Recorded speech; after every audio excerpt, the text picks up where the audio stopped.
the passage of these hurricanes, and building resilience involves not just what can we do after the hurricane comes. Do we have enough money and all of these things? Building resilience means what are we doing before anything like this happens to us. And so one of the things that comes to mind right away is a sort of unified approach from all of us in the Caribbean region. There is no one country that can really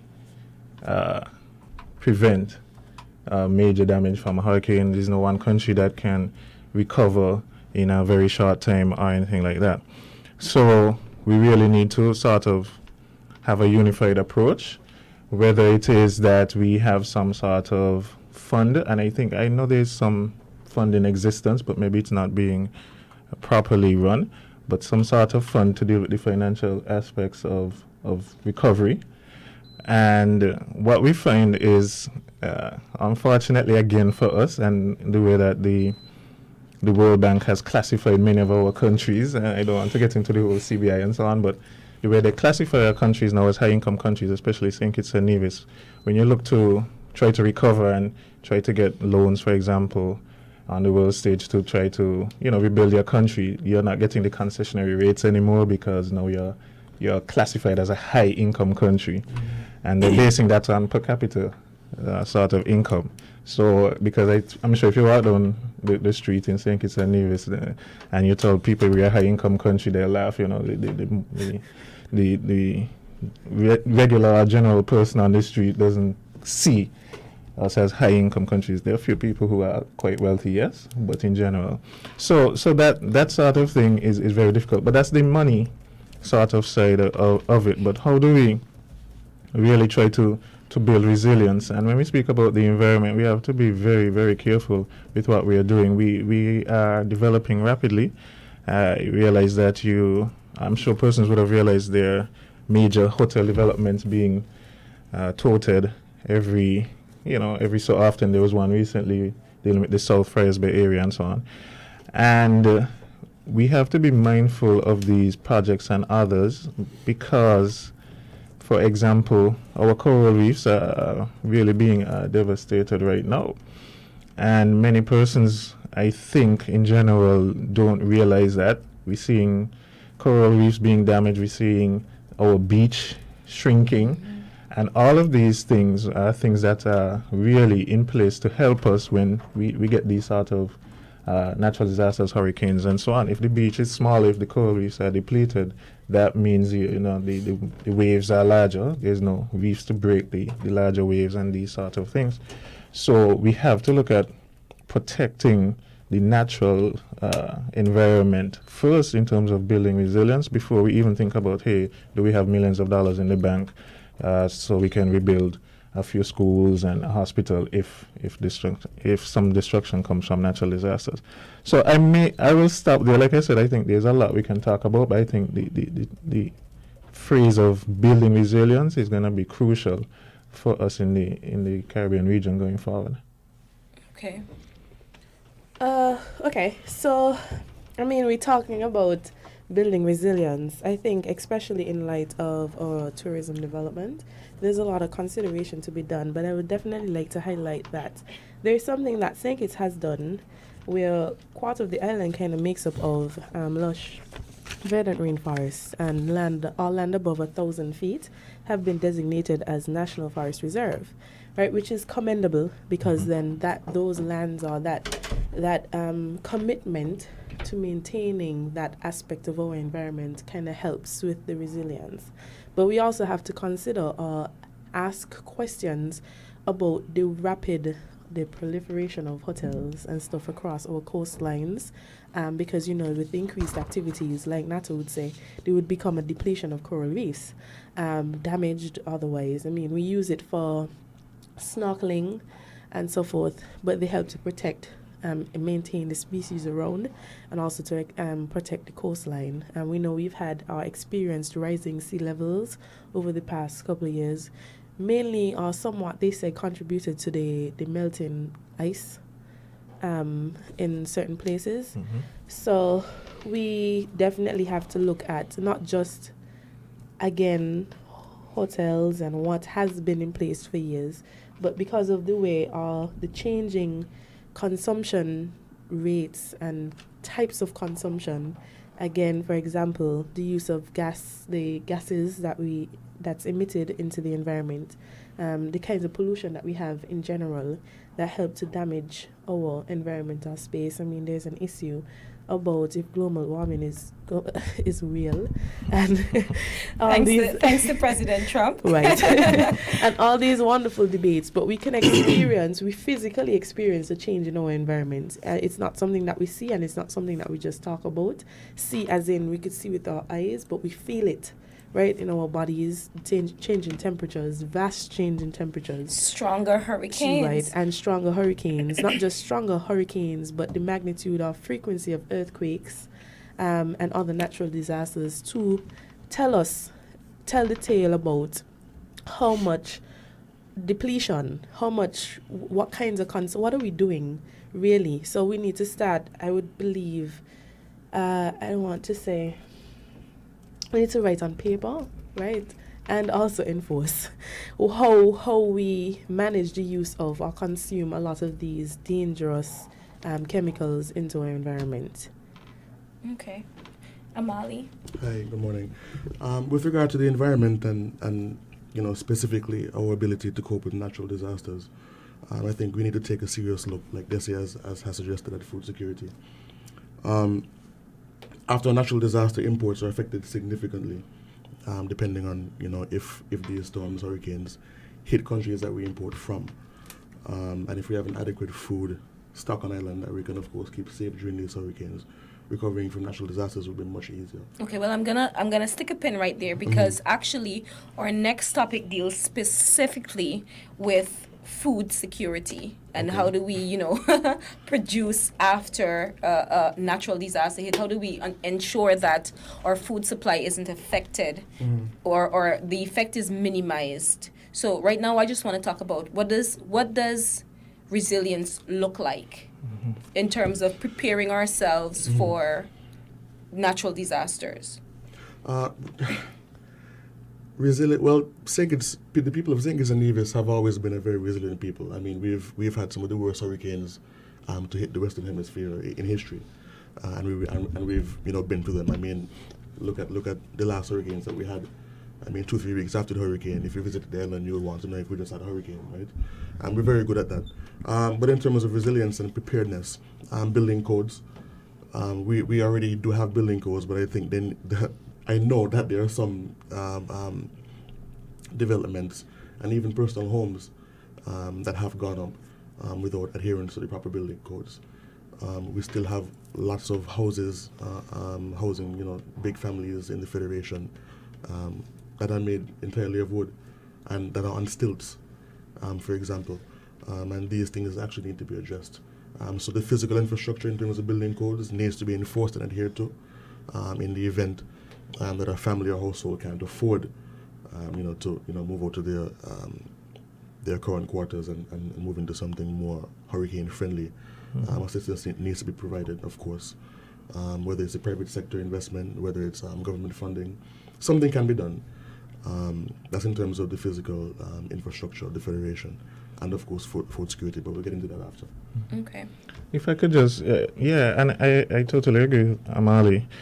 And thankfully, St. Kitts and Nevis, I think maybe after Hurricane Hugo, 1989, Hurricane Hugo, we really took a serious look at our building codes, and I think we have some of the strongest building codes in the Eastern Caribbean. And I'm sure coming out of Irma and Maria, I know that the Commonwealth of Dominica is probably really delving into their own building codes, and so there may be a model soon for us. And I know the OECS is actually looking at a regional building code as well and tying it into energy efficient buildings, and that's going to be critical.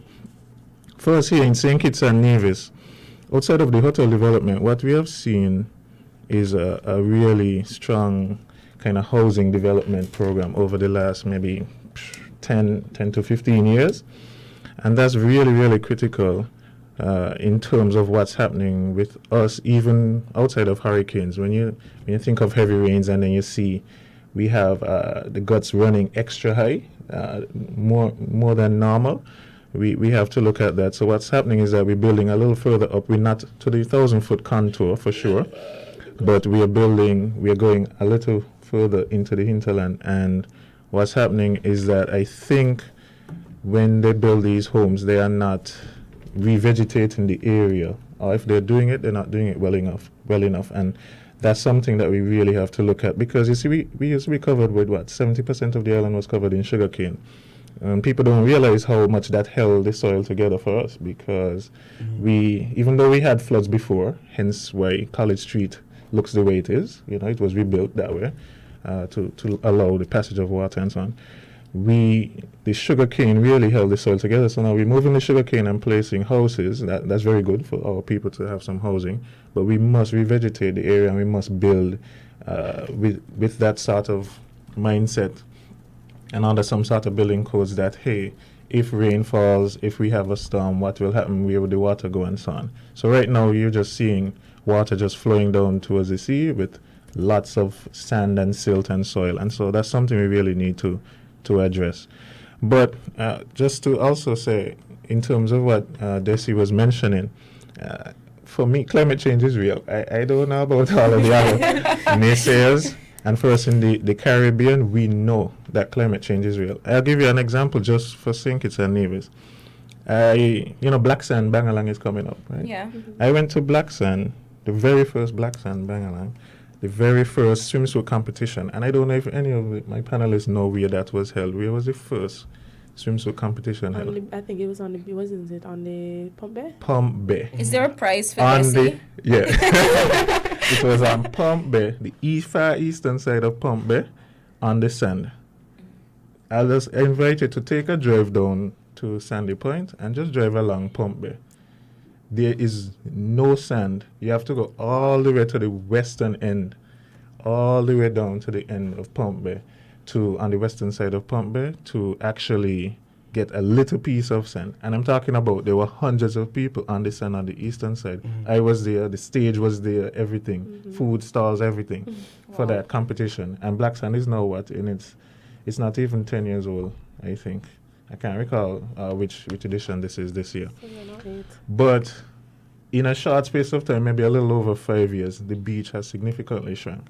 And these are the kind of things that we are experiencing in the Caribbean. It's not just St. Kitts and Nevis, and even South Fires Bay. You can see that this coastline, the beach, the sand part of the beach is really has shrunk. And this is a real thing. The problem with us here in the Caribbean on a whole is that we are not major contributors at all to the effect to climate change and its effects. We are not major polluters. Collectively, we could make an impact otherwise, but we're not. But even Trinidad, that is a major industrial country in the Caribbean, their emissions are nothing. They don't make a dent. So we are feeling the full effects of climate change, while the major countries like the USA, India, China, the major polluters, they don't really feel that effect. So for us, what can we do? We can't really mitigate anything. We can't say, well, all right, from now on, no vehicles on the road. Everybody, we either walking or we riding a bicycle. It's pretty small. We could ride bicycles. Yeah, but it's not going to make a major impact on the global stage. And so we are feeling the effects. So for us, we have to adapt. And so it's all about adaptation for us. And so that's why the building codes are a great idea, and making sure we preserve our reefs and so on, because one of the major effects of climate change is global warming, and that's why the reefs are, getting chloral bleaching and these sort of things. As we talk about chloral bleaching and we talk about reefs, and I want to just, as co-host, just throw in the mix the issue of what we can actually do. There's some things beyond our control, but there's some things that we have the ability to leave a footprint or imprint on, and that is the use of water. Right? With the increasing droughts, dry spells in the region, and of course we've always had difficulties with water across the region. I want to play a little clip here now from NPR's an NPR program on a city that's very developed but is having a water crisis, and then see whether you, as our panelists, see any information here that you find useful and that perhaps could speak a little bit to how we ought to approach our water management, because it's not just a question of having water, but how do you manage it and how do you pay for it? So this is going to be about 4 minutes long, so bear with us, listen to it, and then we'll ask for your feedback. This is All Things Considered from NPR News. I'm Michelle Martin. The South African city of Cape Town is facing a water crisis. It's unlike anything the city has experienced before. The contributing factors are many: a 3-year drought, increasing population size, and poor long-term planning. In any case, the city of Cape Town is set to run out of water by April. City officials are calling that day zero, when all municipal water will be turned off. And for months now, residents have been told to reduce their water consumption. To understand the impact this is all having on daily life, we called Nina Elvin Jensen. She is the owner of a local travel company, Cape Concierge, and she's with us now from Cape Town. Nina, thanks so much for speaking with us. It's a pleasure. I understand that you are kind of at ground zero. You're at the place where the strictest restrictions have come into play. Is that right? Yeah, that's correct. We're now at level 6B water restrictions, which is an unprecedented level. But what that means at the moment is that every resident of Cape Town is required to use 50 litres or less of water per day. Just to put that into perspective, it takes 9 litres to flush a toilet, or a 90-second shower is 14 litres. So it goes quite quickly, but at the moment it's manageable. So give me a sense of your daily routine, if you would. As of today, you might bypass a shower every other day, or you just go very, very quickly and you also use a bucket. So you turn on the water, wet your hair, turn off the water, shampoo it quickly, and then you might just rinse with the bucket that you've got. So you've got to simplify your lifestyle a bit. And when it comes to cleaning, washing your clothes, flushing the loos, you're just going to do that at much, much less than you would otherwise. It's not an ideal situation, but at the moment, it's still livable. You're in the tourist industry. I mean, tourism is a big part of Cape Town's economy, isn't it? I mean, it's one of those places that, you know, people dream of visiting. How has your business been affected? And I would imagine that this is starting to be the season when visitors would start to come, because on the East Coast in the U.S., it's winter, it's cold, so it's summer there. So absolutely. It's frequently voted #1 destination in the world for people's holiday. And this year, business is definitely down. There are many people that obviously booked throughout June, July, August for their holidays coming up now. They still came, but it's the people that would usually book to come February, March, April, which is still our high season, and they're suddenly just not booking at all. They make the inquiries and then they ask about the water, and as soon as they realize the possible severity of the water restrictions, then they don't book. But, you know, there are also certain businesses that are really reliant upon water, like I'm thinking hairdressers, car washing places. Water is a big part of their business. What do they do? Absolutely. So hairdressers, for example, now say if it's not necessary to wash your hair, we won't do that. Then there are the garden nurseries that have obviously been having a really tough time because no one's buying any plants because they know they can't water them and they will die. And then the car washing companies, also they've been using grey water. So they've just been collecting water that has fallen from the roofs, down the drains. That's what they're using to wash cars. And there's also a couple of companies that are not using water at all. They've got special wax. So they're trying to adapt as much as possible. Before we let you go, I just wanted to ask, are you scared? You know, day zero is a pretty sobering thought to contemplate, and it's not that far off. Are you frightened? I think just from the 1st of February, when we know we've still got another 150 days till this possible point where the taps run dry and we're already on 50 litres a day, the scary thing is, like, what is the next restriction? How low are we going to get? And are the taps going to run dry? Or is this sort of a scare tactic to make sure we stick to our 50 litres? We're not really sure. I don't know anyone here who's been through this before. And obviously the city hasn't been through this before. We hope there's preparations being made, but I think the one worry is, are there really enough precautions in place? Because they're planning 200 water pickup points, but the city has 3.7 million people. So 200 collection points is clearly not really enough. That's Nina Elvin Jensen. She's the owner of a local travel company, Cape Concierge, in Cape Town. So a little bit of reality. Not in the Caribbean, mind you, but certainly the scenario is one that we can all understand. How many gallons of water perhaps do we use in St. Kitts and Nevis per day? They're talking about 50 liters per day. The issue of storage of water, the same way that Dr. Marcus spoke about building codes. Should there be codes for water storage? Are there codes for water storage? And if they are they being implemented? Are they being enforced? The issue of recycling. And of course, tourism. Without the water, what's going to happen to tourists who want to have a luxurious life while they're on islands? So, some thoughts from our panelists about their own thoughts about the water supply, water conservation. What are some of your recommendations and observations? Let's begin with Ms. Brown as usual. Okay, I was appalled by the information because when she said 50 liters, I shook a bit at the fact that, she might think that I'm hearing her, she might be an expert, saying 50 liters is livable, but when you have a household with 4 or 5 individuals who have to take a shower, who have to eat, and all those things that we have to do with the water on a daily basis. Storing water is one thing, or being able to have, if you're going to turn on that water for them to use it, 50 liters is going to buy the second shower. That's it. That's 50 liters. And I think the reality there is harsh. And also a fact, before she said tourism, I noted it, that is a perfect example of how it is very difficult to manage tourism, allow your tourism product to flourish in light of trying to keep your environment in check. Whether it's water conservation, just making sure that you have enough trees and that kind of thing. Environmental degradation is a thing. But how do you strike that balance? Is it really physically possible to do that? And hearing that information, it kind of still boggles me a bit about we can try, but how do you measure it? How do you know? And obviously their measurement they're seeing it in the numbers. They're not being booked as often as they would have been.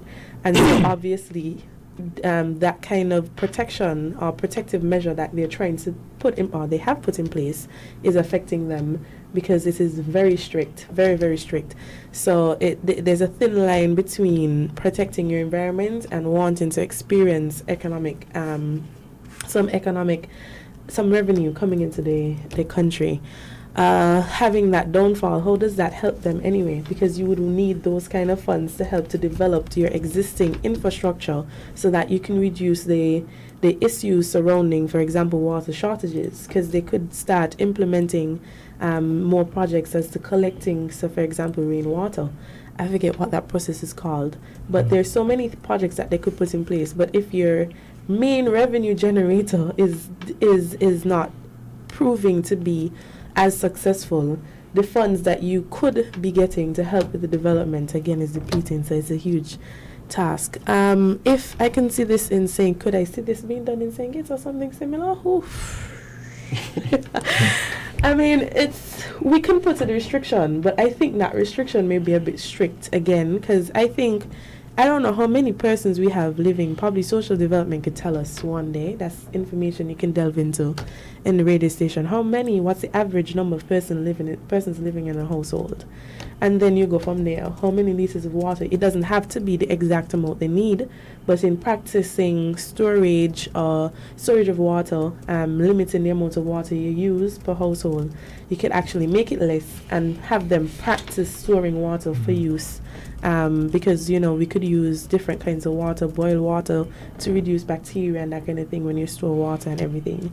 I think were there more questions? Sure. If I could just jump in on that, Amali, if you don't mind. No, I think this is critical. It's Aquavita, right? We know Aquavita. Water is life. That's not a thing. I was trying to big up the bottling company, Akaska. We're charging for that. I don't work for them. We're charging for that ad. But Aquavita, water is life, and that's very critical. If you listen to many pundits and persons who talk about this, they mention that the next great world war would be fought over clean water rather than oil or something like that. So it's very critical for us here in St. Kitts and Nevis. And again, I go back to the price of progress in a sense, and we developed very rapidly, and lots of homes were built and so on. But I think all of the governments have failed in this regard in terms of the government houses that were built, where I don't think there was any vision for this, things like water shortages, things like energy efficiency and so on, because these homes really should have been built with at least a solar PV panel, or at least a solar water heater, and definitely cisterns mandated, whether or not it was built or whether the governments would have offered, let's say, concessions where persons can purchase a water tank without duties on it and attach to their homes. This has been done definitely in Antigua and Barbuda because of their own topography. You know, we have volcanic island there, not so Barbados and Antigua and Barbuda, these sort of coral countries, and Anguilla and so on, I think have mandated things like water catchments, cisterns and so on. But that's something that we need to do. So I would like to see going forward that the government housings, for sure, would have some sort of energy efficient, whether it's solar panels or something, but definitely those water tanks. We definitely need to secure clean water. And in terms of the tourism, what many persons, I don't know if they know this, but one of the main draws to St. Kitts and Nevis for cruise ships is the fact that we have a ready supply of clean water, clean potable water, right? And every time a cruise ship comes, or almost every time, I think the Water Services Department gives them however many thousands, hundreds of thousands of our water, and that's what draws. So when we see lots of ships out there, that's one of the draws. Yes, they come for the sun and the sea and our historic sites, but clean water is essential for cruise ships because they're out at sea. You know what I mean? There's no pipes out there, right? So that's one of the draws. So it's an economic thing for us, but it's also needed for our own health and wellness. But definitely we need to look at conservation of our water and protecting our water sources, protecting our aquifers. It doesn't matter if you just go and drill hundreds of wells all over our 2 islands. That's all well and good, lovely, but if we don't protect those sources that the wells are tapping into, then we are going to have serious problems. Especially since in 2015 there was the announcement that, you know, there's a bit of a water shortage in the Federation, and I know there was a lot of outcry about it. I remember people were like, what? How could we run out of water in St. Kitts? We have so much water. But the reality is that it is a depletable resource, especially if there's a drought. Yeah. And, you know, with the proliferation of climate change, droughts are getting more frequent and more severe. So that is something we have to take into consideration. Definitely. Amali, don't think you get away. Please say something. I wasn't thinking that at all. The clip that Mr. Backus played for us, very, very disturbing, and worrying, and that brings me back to a point that Dr. Nato made a few minutes ago, with regard to the superpowers not necessarily taking global warming seriously, because they aren't necessarily being affected by it as, you know, bad as other places around the world. I mean, African, Middle Eastern, and other developing nations have been experiencing water problems for several years, but nobody has taken it seriously. And what will it take for them to take it seriously? And I believe the only thing that will force them to take it seriously is if they experience it themselves. But unfortunately, we can't wait for that to happen. How to protect ourselves from it, how to prevent it. You hit the nail right on the head, Dr. Nato. Cisterns, water storage. In my household, for example, my parents were forward-thinking enough when we built to incorporate that in the plans of the home. So we have huge water tanks, and we collect rainwater on a daily basis. So even when there's no water running to the pipelines from the water department, we still have water. Kudos to your parents. Yeah, and I think that needs to be encouraged. And like you said, concessions on incorporating this in housing plans, concessions on bringing in water tanks and water cisterns and water pumps.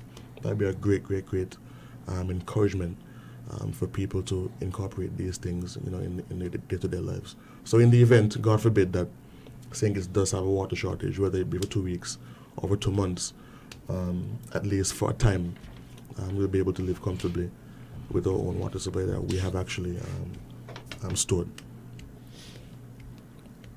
Now, what about the issue of waste management? Because we're talking about the environment, right? So we're talking about building codes, we're talking about access to water, we're talking about personal responsibility, what perhaps should be our code of conduct in our own homes, in our own secret places or private places where nobody's watching. And we now look at the issue of when you have people, you're going to have waste, you're going to have rubbish. And we have an issue in terms of even, you spoke about keeping the water clear and clean. And then, of course, you have the reefs as well because you have the marine life. So we now get to white goods, the old refrigerators, old stoves. Then you have the old cars. Then you have the plastics. I think about 5 million plastic bags are sold in St. Kitts, are used in St. Kitts per month. And my figure may be off. I'm sure someone will call and correct me, but it's a whole lot of plastic. I mean, you go to one supermarket, you get 10 plastic bags. Go back again, you get another 10. Go back tonight, you get 15. And so in one household, you may have a lot of garbage, a lot of plastic, and then they're not biodegradable. So your thoughts on what we can do, because what we're trying to do in the program is not just identify some issues, but to see where we can take some personal responsibility in our own way, what little thing we can do, even as we know that some things are out of our control. I think one of the things I recently admired most about Antigua's government was when they put in place the reduction of plastic. It's like a move. It started as a movement, and then I think they may have. It's not banned. certain. It's banned completely, right? Okay. So I know I visited there shortly after, and heard that they weren't using.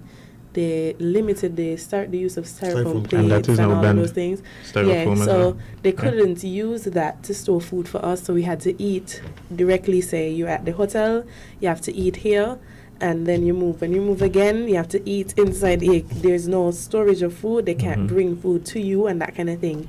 And I actually thought, I mean, as frustrating as it would have been for most people, because we were constantly on the go at the time, it was, to me, genius. I was like, this is really forward thinking. How to reduce the amount of, because plastic clog drains. They I mean, it might not be or seem as dangerous as it is, but it doesn't go away. So it's really a good thing that we need to start doing. From the top, come right down. We need to look at the use of plastic in our homes. Minimize the use, because I have like a whole drawer full of plastic bags I do nothing with. I mean, sometimes you use this as garbage, and there's like a million plastic bags still that they don't go away, because when you go back to the supermarket, you put more in there. So it's like, what do I do with all this plastic? But store it in a drawer or cupboard or something. It's just a waste of material, if you ask me. So I really think we need to look at that from the top. Legislation, we need to legislate it so that we can reduce that. As it relates to the management of, for example, old fridges and stuff, I always wondered, and it's something I never looked into. I don't know how we manage those waste. It is because we know for sure some of those things, they give off or emit chemicals that could be dangerous for the environment. So where do we put them? Sometimes we would have seen, I mean, traveling, having been into Jamaica as well, we used to see those things in gullies, in big drains, and you would want to know, like, so why are these old material, like old fridge and microwaves and things, just tossed away on the side? You go to a hall on campus and they don't have anything to do with them. They put them in an area that would become contaminated, obviously, because of the kind of things, the chemicals, these things have electrical wires. So how do you manage that? I actually don't know. That's a question that I have. I would like to know how we do that. But other than that, I would like to see or hear more awareness as it relates to solid waste management. That's something I don't see or hear about in the Federation at all, especially considering that on Port Zante, I have a studio on Port Zante. There's absolutely no garbage in the area that I am located.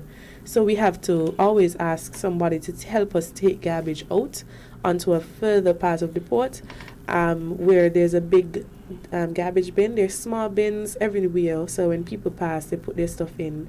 It helps to keep the place clean, but I don't think we have enough garbage bins around here. I've been hearing this for years, though. We've been saying this for years. There aren't enough bins anywhere to dispose of things, and I think we also need to look into recycling material that we have. Having traveled almost everywhere, there's a plastic. There's a bucket for plastics. There's a bucket for your regular trash. There's a bucket for normal paper or something like that. And I think we definitely need to start separating them because recycling is a big business.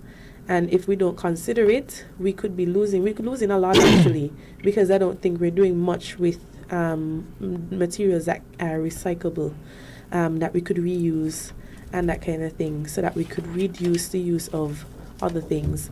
Well, I guess that's a way to deal with the plastic issue as well. So you get rid of them, somebody make them into something else, and or use them for something else, and that kind of thing. Yeah. Recycling is a big, almost everywhere you go, recycling is a big business.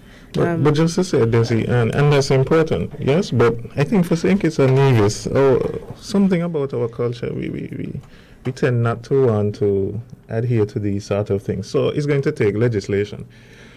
The government has to play a role in this. Because if you ask people to please, separate your trash and, try to recycle and so on, well, we don't have any true recyclers here in St. Kitts and Nevis, I don't think. We have persons who may store things and separate, but we don't have any recycling. So again, it's our size is always going to be a problem. We are too small to have, let's say, enough solid waste and so on to be, let's say, shipped out on a regular basis in a feasible manner.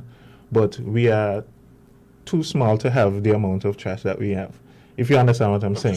So what we generate it may seem like a lot to us, but by the time you try to package it, let's say you compact it and you want to ship it off, it is not. It is so small at that point, it's not feasible. So one of the things I really like to hear is that Nevis looks like they're taking a big step in terms of... they've already made an agreement to kind of compact their metal waste and their white goods, like the old refrigerators and microwaves and stoves, and actually ship it out. Yes. And they don't have to pay for that. The agreement is that whatever money the person makes from selling the scrap metal, that is the return for them for actually bringing in all the equipment needed to do this project. Right. And I mean, that's important. So the main thing with the plastics, for sure, we really need to get rid of. And when I talk about plastics, we have to be careful because there are many different types of plastics, right? I don't want to get technical, but what we call single-use plastics, so the plastic bags that we get to go to do our shopping and so on.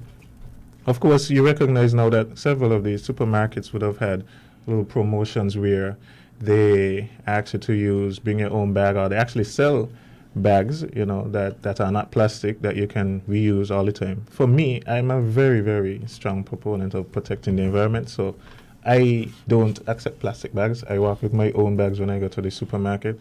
I know people love the convenience of the plastic bags when you get home in terms of putting your trash in it and tossing it. And so for us, we just want to get rid of the trash. We don't care what happens to it. We don't care about what happening at the solid waste landfill over at Connery or the one in Long Point in Nevis or anything like that, or low ground in Nevis. We don't care about anything, so the single-use plastics we have to really get rid of. And what has emerged now is microplastics. So I'm going to go on the ladies a little bit. So the ladies, I guess some men too, those body washes or their creams as well, or that they have these beads in them. And, they're supposed to exfoliate your skin, and so these St. Ives and all of these kind of things and so on. These have microplastics in them. And, of course, we wash. That's what the bead. Sometimes the beads are made of. The beads are made of that, and these are washed down the drain. Fish eat these things. The fish die. That sort of thing. So, outside of that, we realize that plastics are a major thing for us. I am really surprised that it has taken St. Kitts and Nevis this long, and I really have to applaud the Nevis government, local Nevis government, for these steps to kind of get rid of these plastics and styrofoam as well. And we have a plethora of food vendors in St. Kitts and Nevis. I mean, everybody's selling food and they use styrofoam plates. But we really have to move away from that. And to me, the only way that's going to happen is through proper legislative action. Because just telling a vendor, hey, you have to stop using this, they're not, because styrofoam is cheaper, using plastic bags are cheaper right now. But there are many advances in the technology now. They're biodegradable plastics. Dasani, which we supply here in St. Kitts and Nevis, if you look at the recent Dasani water bottles, you would realize that they are advertising that the bottles are now made of maybe, I want to say, 40-50% of biodegradable material, plant material, and you can actually feel it in the texture of the bottles. It's a lot softer and so on. So they're trying their best to move to that, because plastics are a serious issue. Gets into the stream, then the fishermen, you go down the bay and you're saying, but why you don't have fish? And the fishermen, they don't really know, but it's plastics, the microplastics, the single-use plastics, these things. Dolphins get trapped in them, and we are all connected, Lion King kind of circle of life. Circle of life. Let's all hug. Yeah, so we don't want to mess up the cycle of life there with these plastics. And the white waste, the stoves and so on. I've seen stoves in the guts, I go on hikes. You wonder how a fridge gets up in the rainforest. And these are, the behaviors of some of us, again, it's very hard to change that unless you legislate with serious ramifications, serious regulations for breaking those laws. There can also be incentives because, in the U.S., when you take back your plastic bottles or your cans and whatever, you get a couple cents on the dollar, and it goes a long way. So, a part of the legislation should be there definitely, but there should also be incentives. Yeah, I agree. Besides incentives and... Sorry, Amali. Besides incentives and constant regulation, I think also surveillance, because that's something we may have the regulations, we may have the harsh penalties, but we also have the surveillance, like these acts. We need to be who is going to do that or who is supposed to do that and that kind of thing. So that's something we also need to consider and probably be the top priority. And solid waste is, let me just shout out solid waste. They do an excellent job. I know, working with them in the St. Kitts and Nevis Bureau of Standards, we work with them very closely. They struggle a lot to get people to change these behaviors, and they have their own regulations and so on as well. So they really are trying, but it's going to take a little bit more.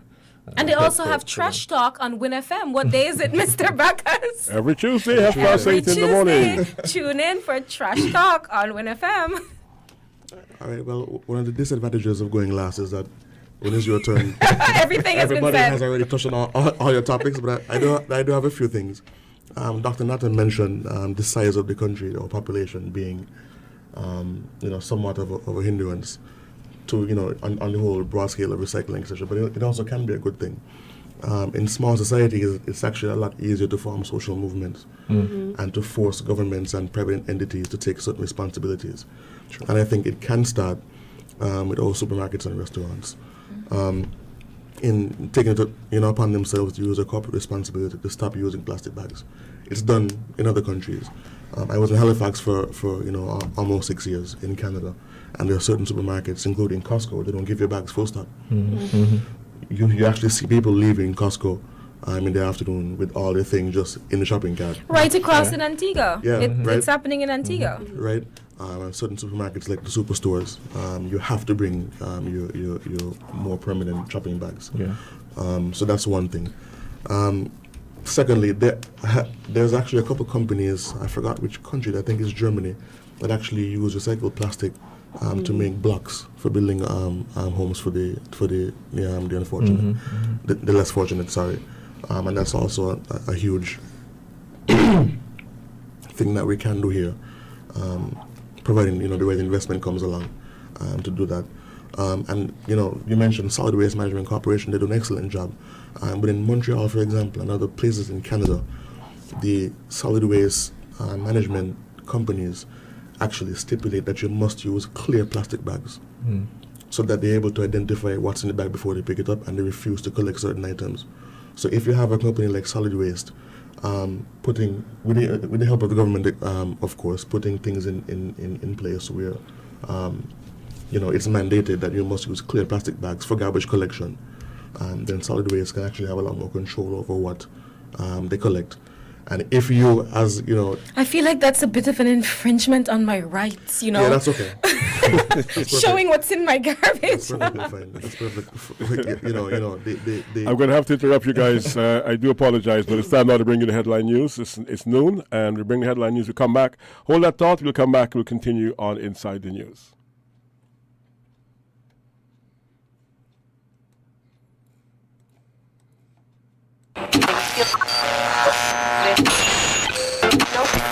You found the sound. 98.9. Win FM. We now bring you the headline news. The headline news is brought to you by Caribbean Alliance, The Grange, KDP Enterprises, FamCare, Subway, Carib Brewery, and CNC Trading.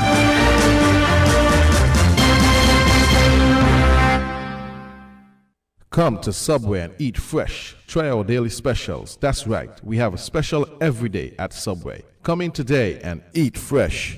Stay healthy.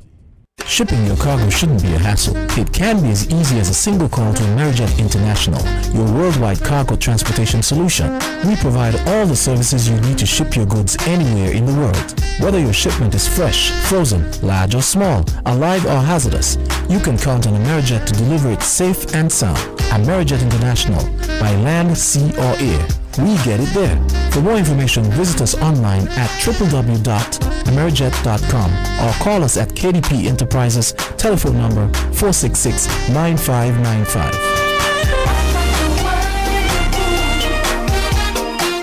Protect your lifestyle with Caribbean Alliance Insurance. Daily Walden and reputation and service for second to none. Securing you is our mission. People that you can trust, your business, property, we got you covered. Motor or personal, whatever it is, we've got you covered. 130 years in this business, we've got you covered. For all your insurance needs, visit or call us at 465-2631 or 469-5303. Delia Walwyn, people you can trust. BioCare Lab says it's your hair, so wear it your way with Curls and Naturals Hair Care Solutions. Start it right with Curls and Naturals Texturizer Hair Softener, infused with Moroccan argan oil, and maintain it with a Dream Curl Cream with honey and shea butter, all with daily moisturizing anti-fizz and shine serum. For locks and twists, nourish them with a curl-defining custard and see them grow. It's your hair. Wear it your way with Curls and Naturals. A brand new you every day. Curls and Natural, sold locally by CNC Trading on the CAP Southwell Industrial Site. Telephone 465-4081. I want it cold, blue and gold, real beer, one of a kind. When you dry, you can't deny one beer is on your mind. Carib. I need a real beer, yeah. I feel like special magic when I open the gold crown. Carib the beer for me, Carib the beer for you. Carib beer, you know we grow, beastly cold right on cue. Carib beer, you know it's true, it's a part of me, a part of you. Carib, Real beer is Carib. Did you know that the Grange Healthcare Facility is the first purpose-built non-governmental healthcare organization on St. Kitts, offering 24-hour nursing, therapeutic, and residential care for older adults? It's situated at Otley, 7 miles east of Vastair in beautifully landscaped surroundings. The Grange has a team of highly trained professionals and provides care that's rated as being comparable with UK and North American standards. The Grange offers varied accommodation to suit your individual needs, and our all-inclusive packages make the cost of care per hour the most competitive on the island. Services include convalescent care for all ages, daycare facilities for older adults, rehabilitation services, and training and continuing education for healthcare providers. For more information, call 466-5525 or 465-8020, fax 466-8221, or email thegrangehealth@gmail.com, or visit our website at www.grangehealthcarefacility.com.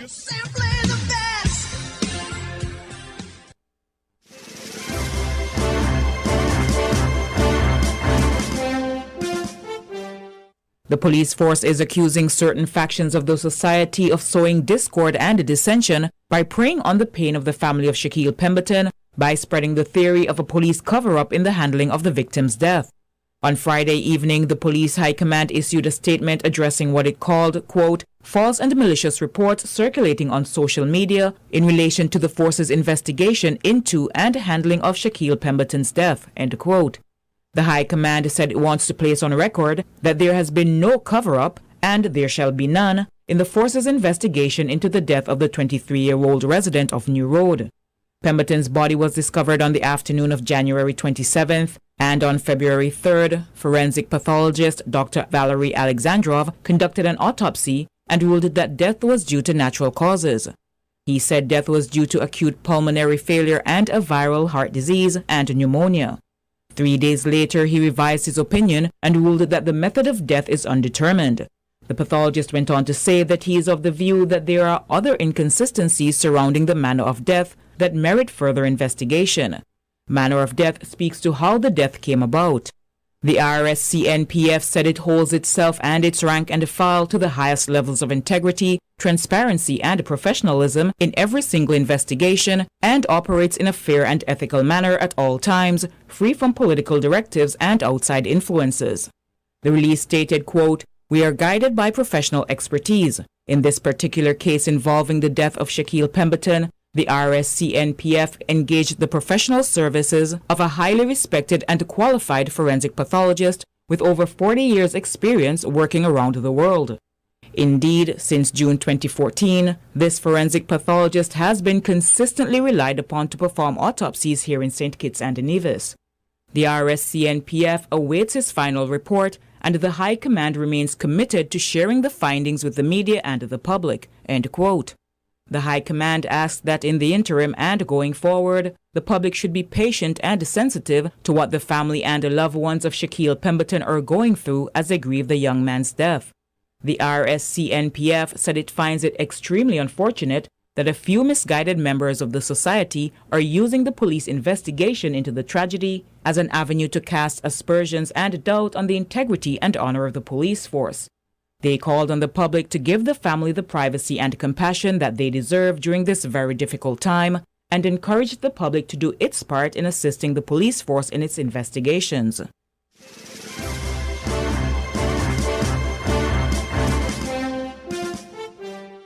Despite circulating rumors that 2 females have been charged for the infamous carnival sex video, police have confirmed that no one has been charged in connection to the incident. As Sugar Mass 46 came to an end, a video of 2 females engaging in various acts of oral sex on a truck that was in the heart of the last lap parade began circulating. A public debate ensued as to whether or not the actions of the females were lewd and indecent, or if their behavior was acceptable as persons just having fun during Carnival. Police officials did condemn the incident as unacceptable behavior in public, saying an investigation would commence with a view to laying charges. During a Carnival Town Hall meeting earlier this week, Minister of Culture, Deputy Prime Minister Sean Richards, was asked for an update on the matter. I did have a conversation with the Commissioner of Police about that. He told me that the matter was being investigated and very shortly he had expected charges to be laid against the individuals who were involved. I will admit that I haven't heard that any such charges have been laid. Perhaps charges were laid and I'm not aware, but that is the commitment that he had given at that particular point in time. Seeking clarification on the state of the investigation, on Friday afternoon, WinFM spoke with 2 senior police officials, one of which was Deputy Commissioner of Police Hilroy Brandy, who both stated that no charges have been laid in the Carnival sex video matter. The 2 senior officials did confirm that persons were interviewed, but no charges laid. The individuals involved could be charged with the offense of indecency in public.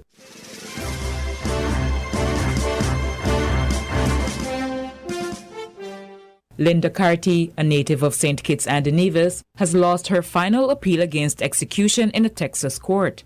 The 59-year-old, who holds a UK passport, was sentenced to death by lethal injection for the 2001 murder of her neighbor and the kidnapping of the victim's 4-day-old son. Carty, herself a grandmother, was convicted for hiring 3 men to murder her 20-year-old neighbor and steal the woman's newborn baby to pass the infant off as her own. She has been on death row for the past 15 years. The 3 men charged as her accomplices received lengthy prison terms. Carty, a former school teacher, has steadfastly maintained her innocence. In 2016, Carty was granted a new hearing by the appeals court to present alleged new evidence proving her innocence. Carty claimed prosecutors had coerced witnesses and withheld evidence. That appeal was dismissed, the judges saying there was overwhelming evidence of her guilt. The Texas Court of Criminal Appeals has now confirmed that decision, ruling, quote, "None of the evidence eliminates her or even casts reasonable doubt on her role as a party to this offense," end quote. The state of Texas can now proceed with executing Linda Carty by lethal injection. However, a date for the execution has not yet been set.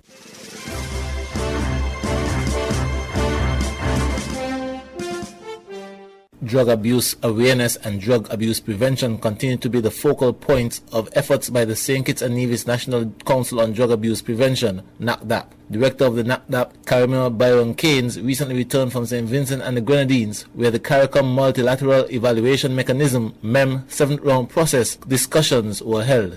Regional policymakers and heads of national drug authorities held extensive discussions to chart the way forward in the region's combating of drug abuse. Director Byron Keynes provided an overview of the conference in St. Vincent. And the purpose of the meeting was to inform the CARICOM member states present of the current Inter-American Drug Abuse Control Commission activities in the Caribbean. They also gave an overview of what the MEM process is about, some of the origins and the mandates of the MEM process. It looked at topics such as the impact on design and implementation of hemispheric drug policies. We also look at the methodology and activities that is proposed for the 7th round and other main documents that will support the 7th round process were distributed at that meeting. It was very beneficial because it gave this is not St. Kitts' first time participating in the MEM process. We have participated in a number before. As a matter of fact, since coming on board as director in 2012, I was able to participate in the MEM 6th round of the questionnaire. And so this is a second time as director to participate in this process. What it does is give us an overview of where we stand with regards to developing policies, programs, and initiatives to tackle the challenges that we face with drug misuse, abuse, trafficking, and things along that line. There are 5 main pillars that the MEM process covers, namely institutional strengthening, we have demand reduction, supply reduction, control measures, and international cooperation.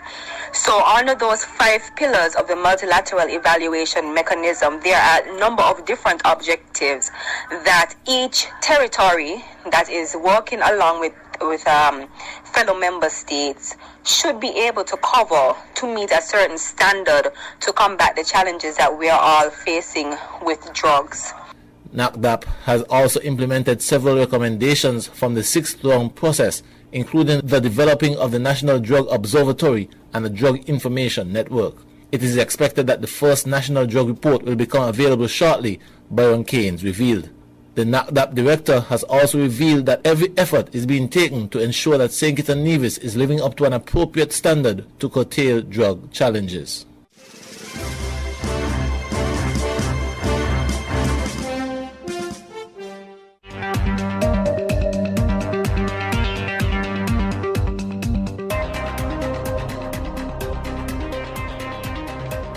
Welcome to the Caribbean Technology Roundup for the weekend of the 9th of February 2018 with host Russell Williams.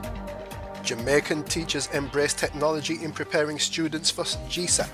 Some Jamaican primary school principals say that an increased use of technology is a major strategy being employed by teachers as they prepare students for the Grade 6 Achievement Test, GSAT, which is 6 weeks away. Christopher Wright, principal of the Holy Family Primary School in Kingston, said that though some students are having challenges, He expects that with the teachers' commitment and support from parents, the children will do well. The teachers have been using a lot of strategies, which includes increasing the use of technology and preparing them with mock exams and getting them in exam mode, Wright said. Speaking about the use of technology, he said it stimulates learning and the students' interest, especially the boys. They appreciate the more hands-on approach.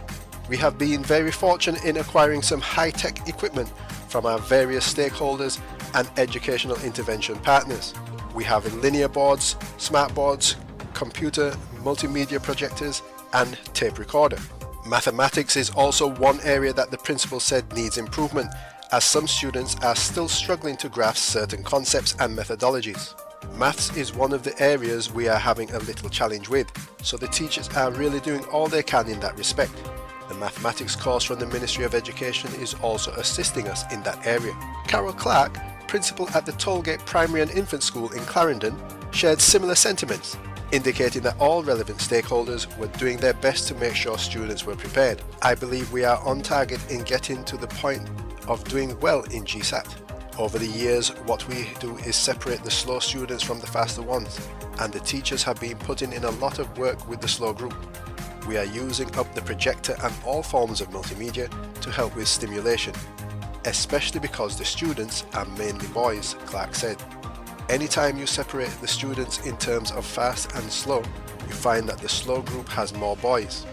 They are responding quite well, however, to the technology because we try to use activities and theory.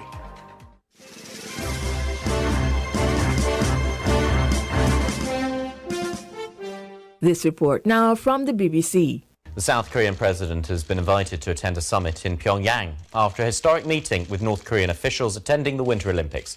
It would be only the third meeting between leaders of the two countries. Israeli forces say they've hit Syrian air defences and Iranian targets in a wave of airstrikes after Syrian government forces said they had brought down an Israeli fighter jet. President Trump has blocked the release of a classified Democratic Party memo over the FBI's Russia probe.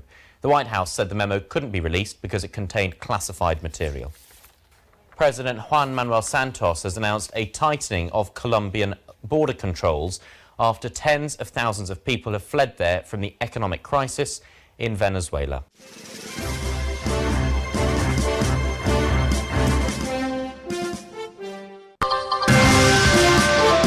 The headline.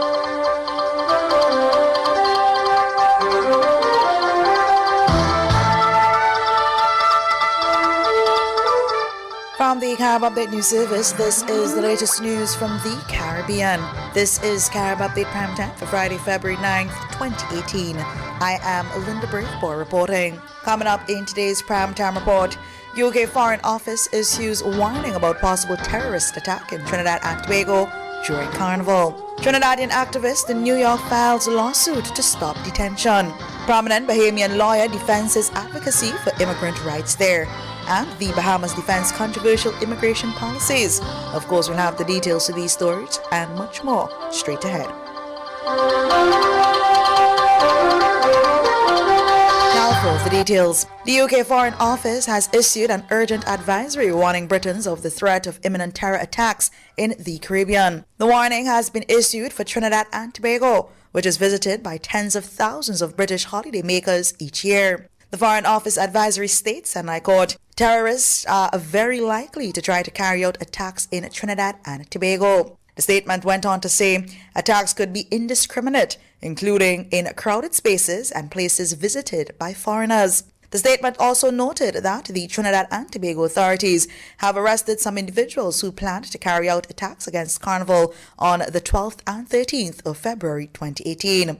It declared that an attack is still possible. The Trinidad and Tobago government is increasing security measures for the Carnival.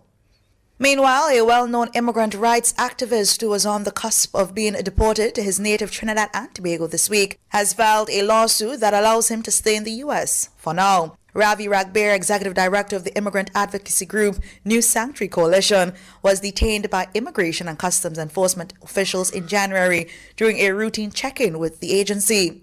What's more, ICE sent him to a detention center more than 1,000 miles away in Florida.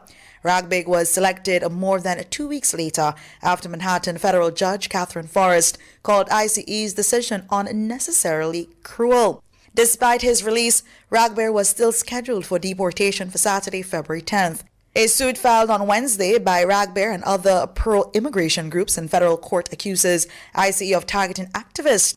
For instance, Jean Motreville, a co-founder of New Sanctuary Coalition, was deported on January 16th by ICE and sent to Haiti. In other news, a Bahamas Supreme Court justice has ruled that 6 immigrants who were formerly detainees were unlawfully locked up. The justice ordered the release of the immigrants, some from Jamaica and Haiti. Lawyer Fred Smith, QC, called the ruling a major victory. Justice Hilton is merely repeating, for the benefit of the government, again, that the Bahamas is governed by the rule of law.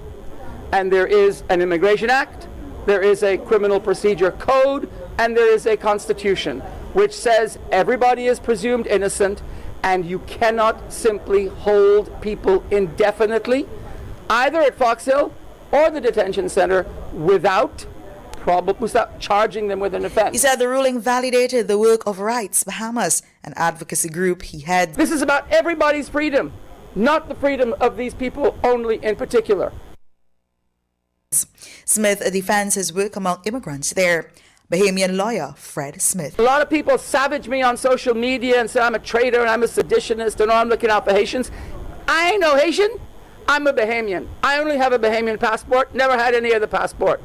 I fight for rights in the Bahamas so the Bahamas does not become a little petty fascist dictatorship like Haiti. That is why Rights Bahamas fights for everybody's rights, not for Haitians, not for foreigners, not for anybody except due process and the right to be treated equally.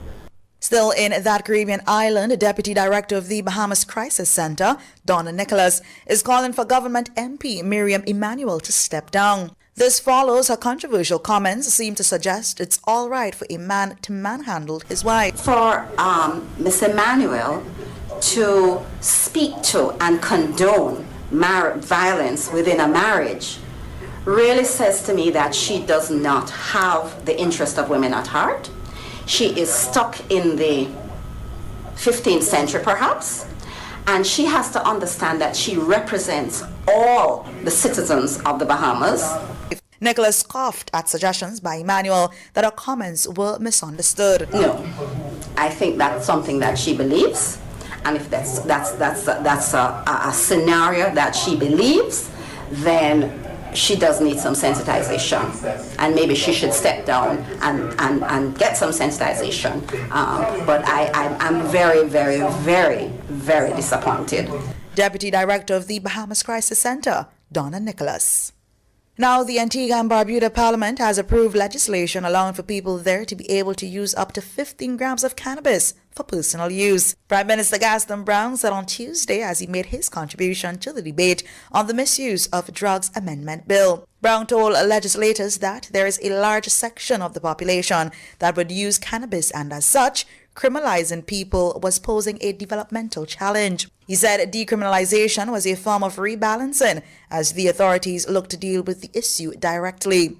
But he warned that the ease up on prosecution is to be complemented by a public education component to sensitize the public about the dangers of drug abuse. Brown said his government will move pretty quickly to ensure that it legalizes the use of marijuana for medicinal purposes. The Prime Minister told Parliament that the government would be pursuing research in that regard and will also be looking to Canada, which has promised to legalize cannabis for recreational use by July. Dominica's Prime Minister Roosevelt Scarrett says a feasibility study will be undertaken to determine the possibility of establishing an underground network of electric lines and cable along the entire West Coast. The Prime Minister says Hurricane Maria has further exposed to the need to build resilience in the telecommunications sector. The project is expected to be funded by the European Union. Scarrett also says that government intends on undertaking a similar project in the city. As a matter of fact, even before the hurricane, we've been articulating this vision. But since the hurricane, it is more pronounced now. Because even with the Roseau Enhancement Project, the designs made provisions for the undergrounding of the electrical lines and all of the cable lines. But Dominic and the telecommunication providers were fighting us. That's why we hadn't started the project. But thank God now the hurricane has encouraged them or pushed them a little bit. And so now everybody is fully on board, and we're grateful for this. So we are all on the same page now in respect to advancing this mission. And with some funds from the European Union, we will be starting very soon the feasibility studies for the undergrounding of the electrical lines on the entire west coast of Dominica, from really all the way from Scottsted to Capuchin, so that in the future we do not have the situation of many of us still without electricity months after a hurricane. So the government is committed to this. Dominica's Prime Minister, Roosevelt Skerritt. With a comprehensive roundup of the biggest stories from the Caribbean, this is Carib Update Primetime. Still to come from us, Puerto Rico wins Caribbean Baseball Series. We'll tell you more after the break.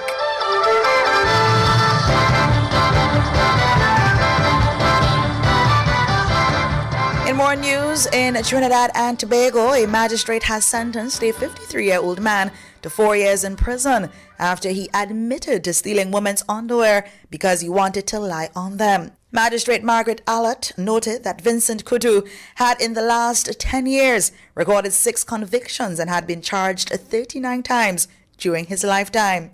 The court heard that last Monday, the owner of the bras had washed her clothing and hung them on a line to dry. But when she returned, she discovered 6 missing. The theft was captured on camera. In other news, the Jamaica Confederation of Trade Unions is calling on the government to extend its early retirement program to younger public sector workers. The Special Early Retirement Program, SCRP, is for employees between the ages of 50 and 59. The program offers special incentives such as 2 weeks' salary for each year of service, up to a maximum of 1 year's salary. It also offers payment in lieu of accumulated vacation leave. President of the JCTU, Helen Davis White, says the union is not opposed to the program. We don't think it has gone far enough in terms of the age limits, because you have persons who join the public sector very young, some of them 18, 19, and by 40, 45, they may be willing to make a change in their occupation. We felt that they should also be given an opportunity to leave if they wanted to. Yes. But that being said, we are not opposed to the program as such. Helen Davis White, president of the JCTU. In the meantime, Deputy Financial Secretary in charge of technical coordination in the Ministry of Finance and the Public Service, Dunstan Bryan, says it would cost the government too much if it lowers the age court eligible for SCRP. He said certain categories of public sector workers are excluded from the program. In the health sector, we have excluded the doctors, the nurses from applying. We have also excluded teachers, and from the security sector, we have excluded the police officers, the military, and the correctional officers. So those grouping of persons, and for obvious reasons, we have a dearth of resources in those areas, human resources in those areas. Bryan also says SCRP is the first of several initiatives aimed at creating a more efficient public service. SCRP is part of the Government of Jamaica's transformation program, and it is one of our first initiatives around creating a more agile, a more efficient, and a more effective public service. Deputy Financial Secretary in charge of technical coordination in the Ministry of Finance and the Public Service, Dunstan Bryan. The application deadline for SCRP is next Tuesday. A creditors group wants Cuba to begin talks on more than $1 billion in unpaid commercial debt from the 1980s, a key hurdle if the country ever hopes to attract large-scale foreign investment. Signaling the seriousness of its intent, the Cuban London Club Creditors Committee has retained high-power American attorney Lee Buche of the Clary Gottlieb law firm. Buche, who is well known for international debt restructuring such as the one for Greece, said Cuba will need to deal with the issue before major investors will consider putting money into the island. Julian Adams of Adelant Asset Management, head of the ad hoc London Club Committee of Investors who owned default Cuban debt, said creditors prefer a negotiated settlement. However, if that does not happen, they could resort to the courts. Measures they could pursue include seizing assets and interrupting Cuba's international payments and trade. And finally, in sports and baseball, Jonathan Morales hit a 3-run homer in the 7th inning, and Puerto Rico won its second straight Caribbean Series title, rallying past the Dominican Republic 9-4 on Thursday night. Down 4-3 in the 7th, Morales blasted his first home run of the tournament to give the Puerto Ricans their first lead of the game. The Caguas Criollos, who rallied from a 4-run deficit in their semifinal against Venezuela, gave Puerto Rico its 16th title in the tournament. Only the Dominican Republic 19 has more. And finally, a recap of today's main highlight. UK Foreign Office issues a warning about possible terrorist attack in Trinidad and Tobago during the carnival. Well, these have been some of the biggest developments from across the region. The headline news was brought to you by Caribbean Alliance, The Grange, KDP Enterprises, FamCare, Subway, Carib Brewery, and CNC Trading.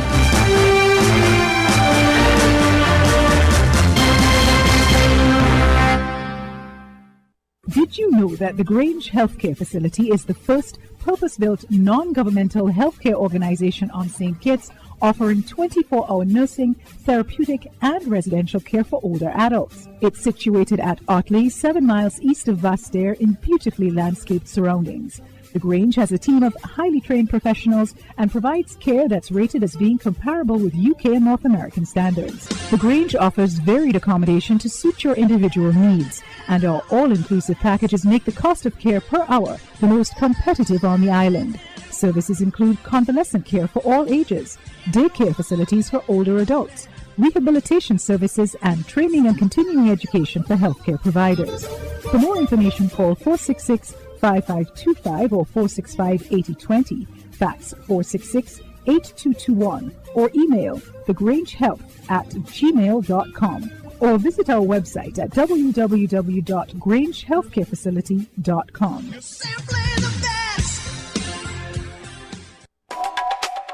I want it cold, blue and gold, real beer, one of a kind. When you try, you can't deny one beer is on your mind. Carib. I need a real beer, yeah. I feel that special magic when I open the gold crown. Carib the beer for me, Carib the beer for you. Carib beer, you know we grow, beastly cold right on cue. Carib beer, you know it's true, it's a part of me, a part of you. Carib. Real beer is Carib. Is your hair thinning, shedding, or breaking? BioCare Labs has researched the causes of split ends, thinning, dry, and brittle hair, and has developed a product to solve these weak hair problems. We call it Strong Ends Products. If you desire to grow strong, healthy hair, Strong Ends Products is your solution. Formulated with potent natural ingredients like honey and shea butter to deposit and retain moisture, castor and almond oil for scalp and roots, and aloe vera and coconut milk for strength. Try the full line of Strong Ends hair products and grow healthy, beautiful hair. Strong Ends, sold locally by CNC Trading on the CIP Southwell Industrial Site. Telephone 465-4081. Protect your lifestyle with Caribbean Alliance Insurance. Till you walk with a local reputation and service for second to none. Securing you is our mission. People that you can trust, your business, property, we got you covered. Motor or personal, whatever it is, we've got you covered. 130 years in this business, we've got you covered. For all your insurance needs, visit or call us at 465-2631 or 469-5303. Delia Walwyn, people you can trust. Shipping your cargo shouldn't be a hassle. It can be as easy as a single call to Amerijet International, your worldwide cargo transportation solution. We provide all the services you need to ship your goods anywhere in the world. Whether your shipment is fresh, frozen, large or small, alive or hazardous, you can count on Amerijet to deliver it safe and sound. Amerijet International, by land, sea or air. We get it there. For more information, visit us online at www.amerijet.com or call us at KDP Enterprises, telephone number 466-9595. Come to Subway and eat fresh. Try our daily specials. That's right, we have a special every day at Subway. Come in today and eat fresh. Stay healthy. WINN is 98.9. 98.9 is Win FM.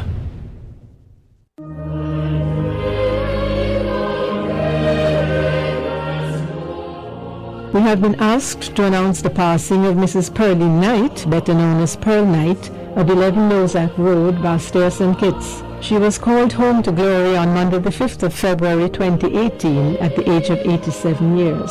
She leaves to mourn her husband, Mr. Alexis Knight, 2 daughters, Sharon Bradshaw and Kay Knight Mason, 6 sons, Patrick, Freddie, Ian, Gary, Jean and Stanley Knight, daughters-in-law Ione, Visha, Tessa, Vance Lynn and Elizabeth Knight, son-in-law Derek Bradshaw, 9 sisters, Pamela Missenden, Meredith Clark, Rodina Reed, Kay Menon, Patricia Hobson, Philippa Ferrier, Valentine Douglas Jones, Cynthia Morton, and Alicia Powell and their families, 1 brother, Teddy Heiliger, 4 brothers-in-law, Michael Morton, Franchard Powell, John Douglas Jones, and Gregory Reed, 13 grandchildren, Devron and Stetson Hazel, Aaron, Andre, Leanne, Gershon, Danica, Charlize, Milena, Kinney Lee and Zidane Knight, Atega Bradshaw, and Benjamin Knight, and 4 great-grandchildren.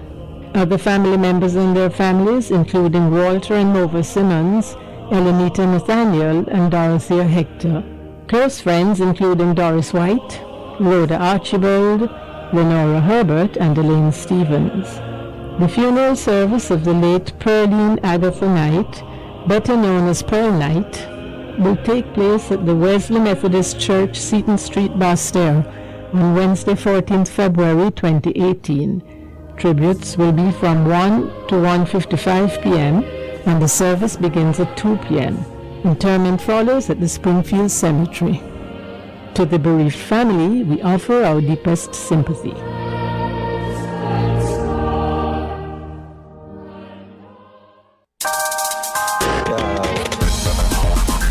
We're different. We're 98.9. 98.9. Win FM. People make the world go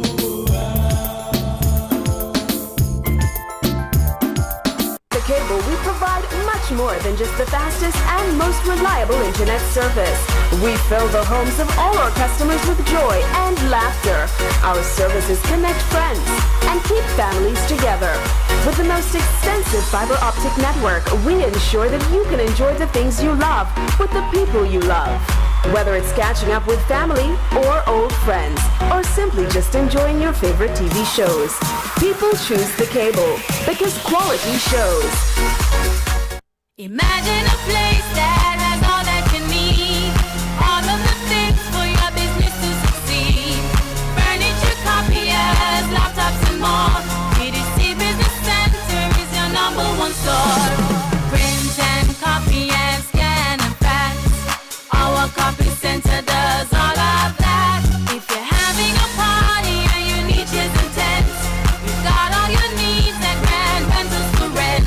The TDC Business Center has everything your business needs. Superior copy and printing services, business equipment and furniture, and a wide array of renting materials for all occasions. TDC Business Center, providing solutions that work. It's a new day at Digicel, so stick around for the fun as we continue to give you more.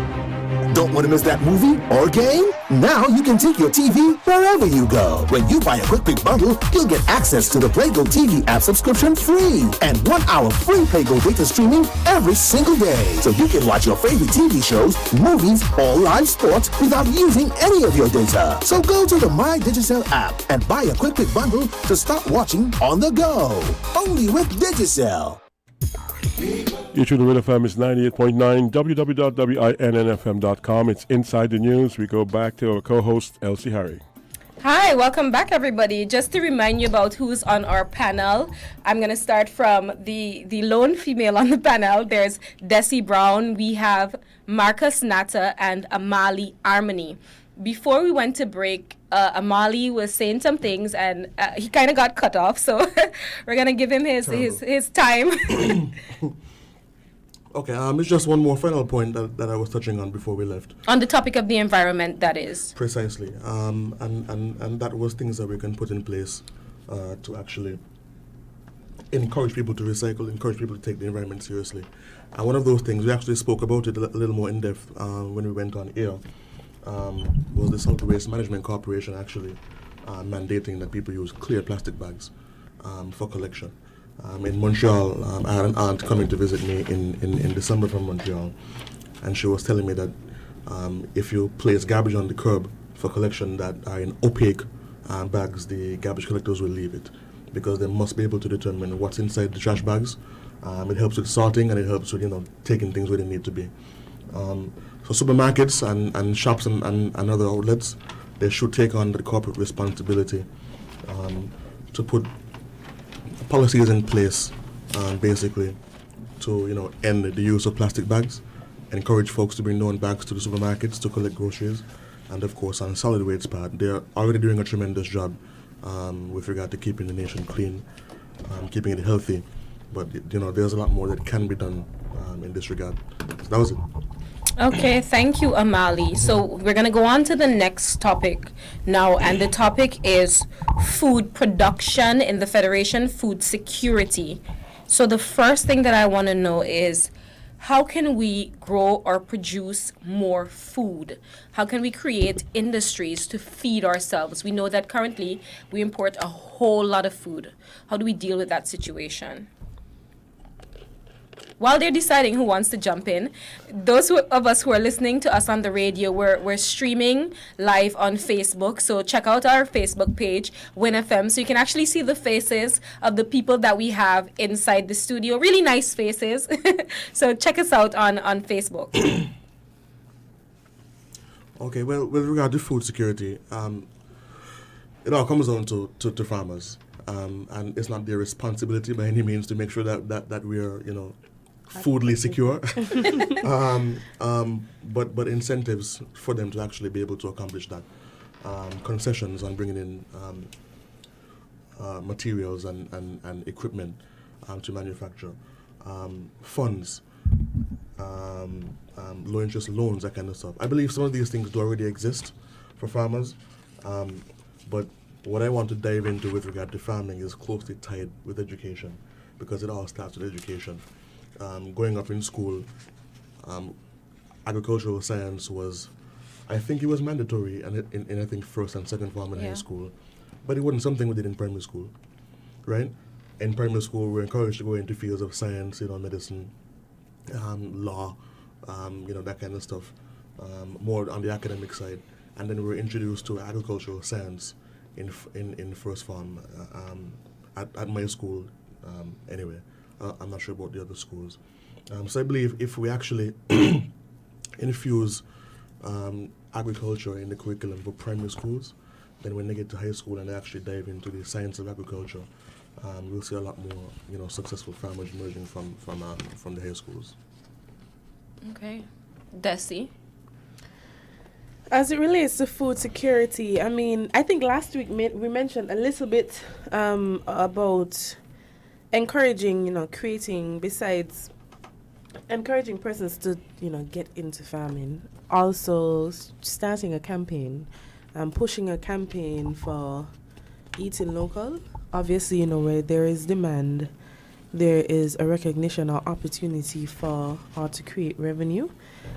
So I think encouraging persons across the Federation of St. Kitts and Nevis to eat or consume a lot more healthy grown produce, things that they could, pick out their backyard kind of attitude. I think we would have that drive or push for an expansion, say for example on the path of the farmers, where they would want to acquire more land and want to produce more food and also employ a little bit more persons and train some other persons around them to help them to produce the food that is in demand, right?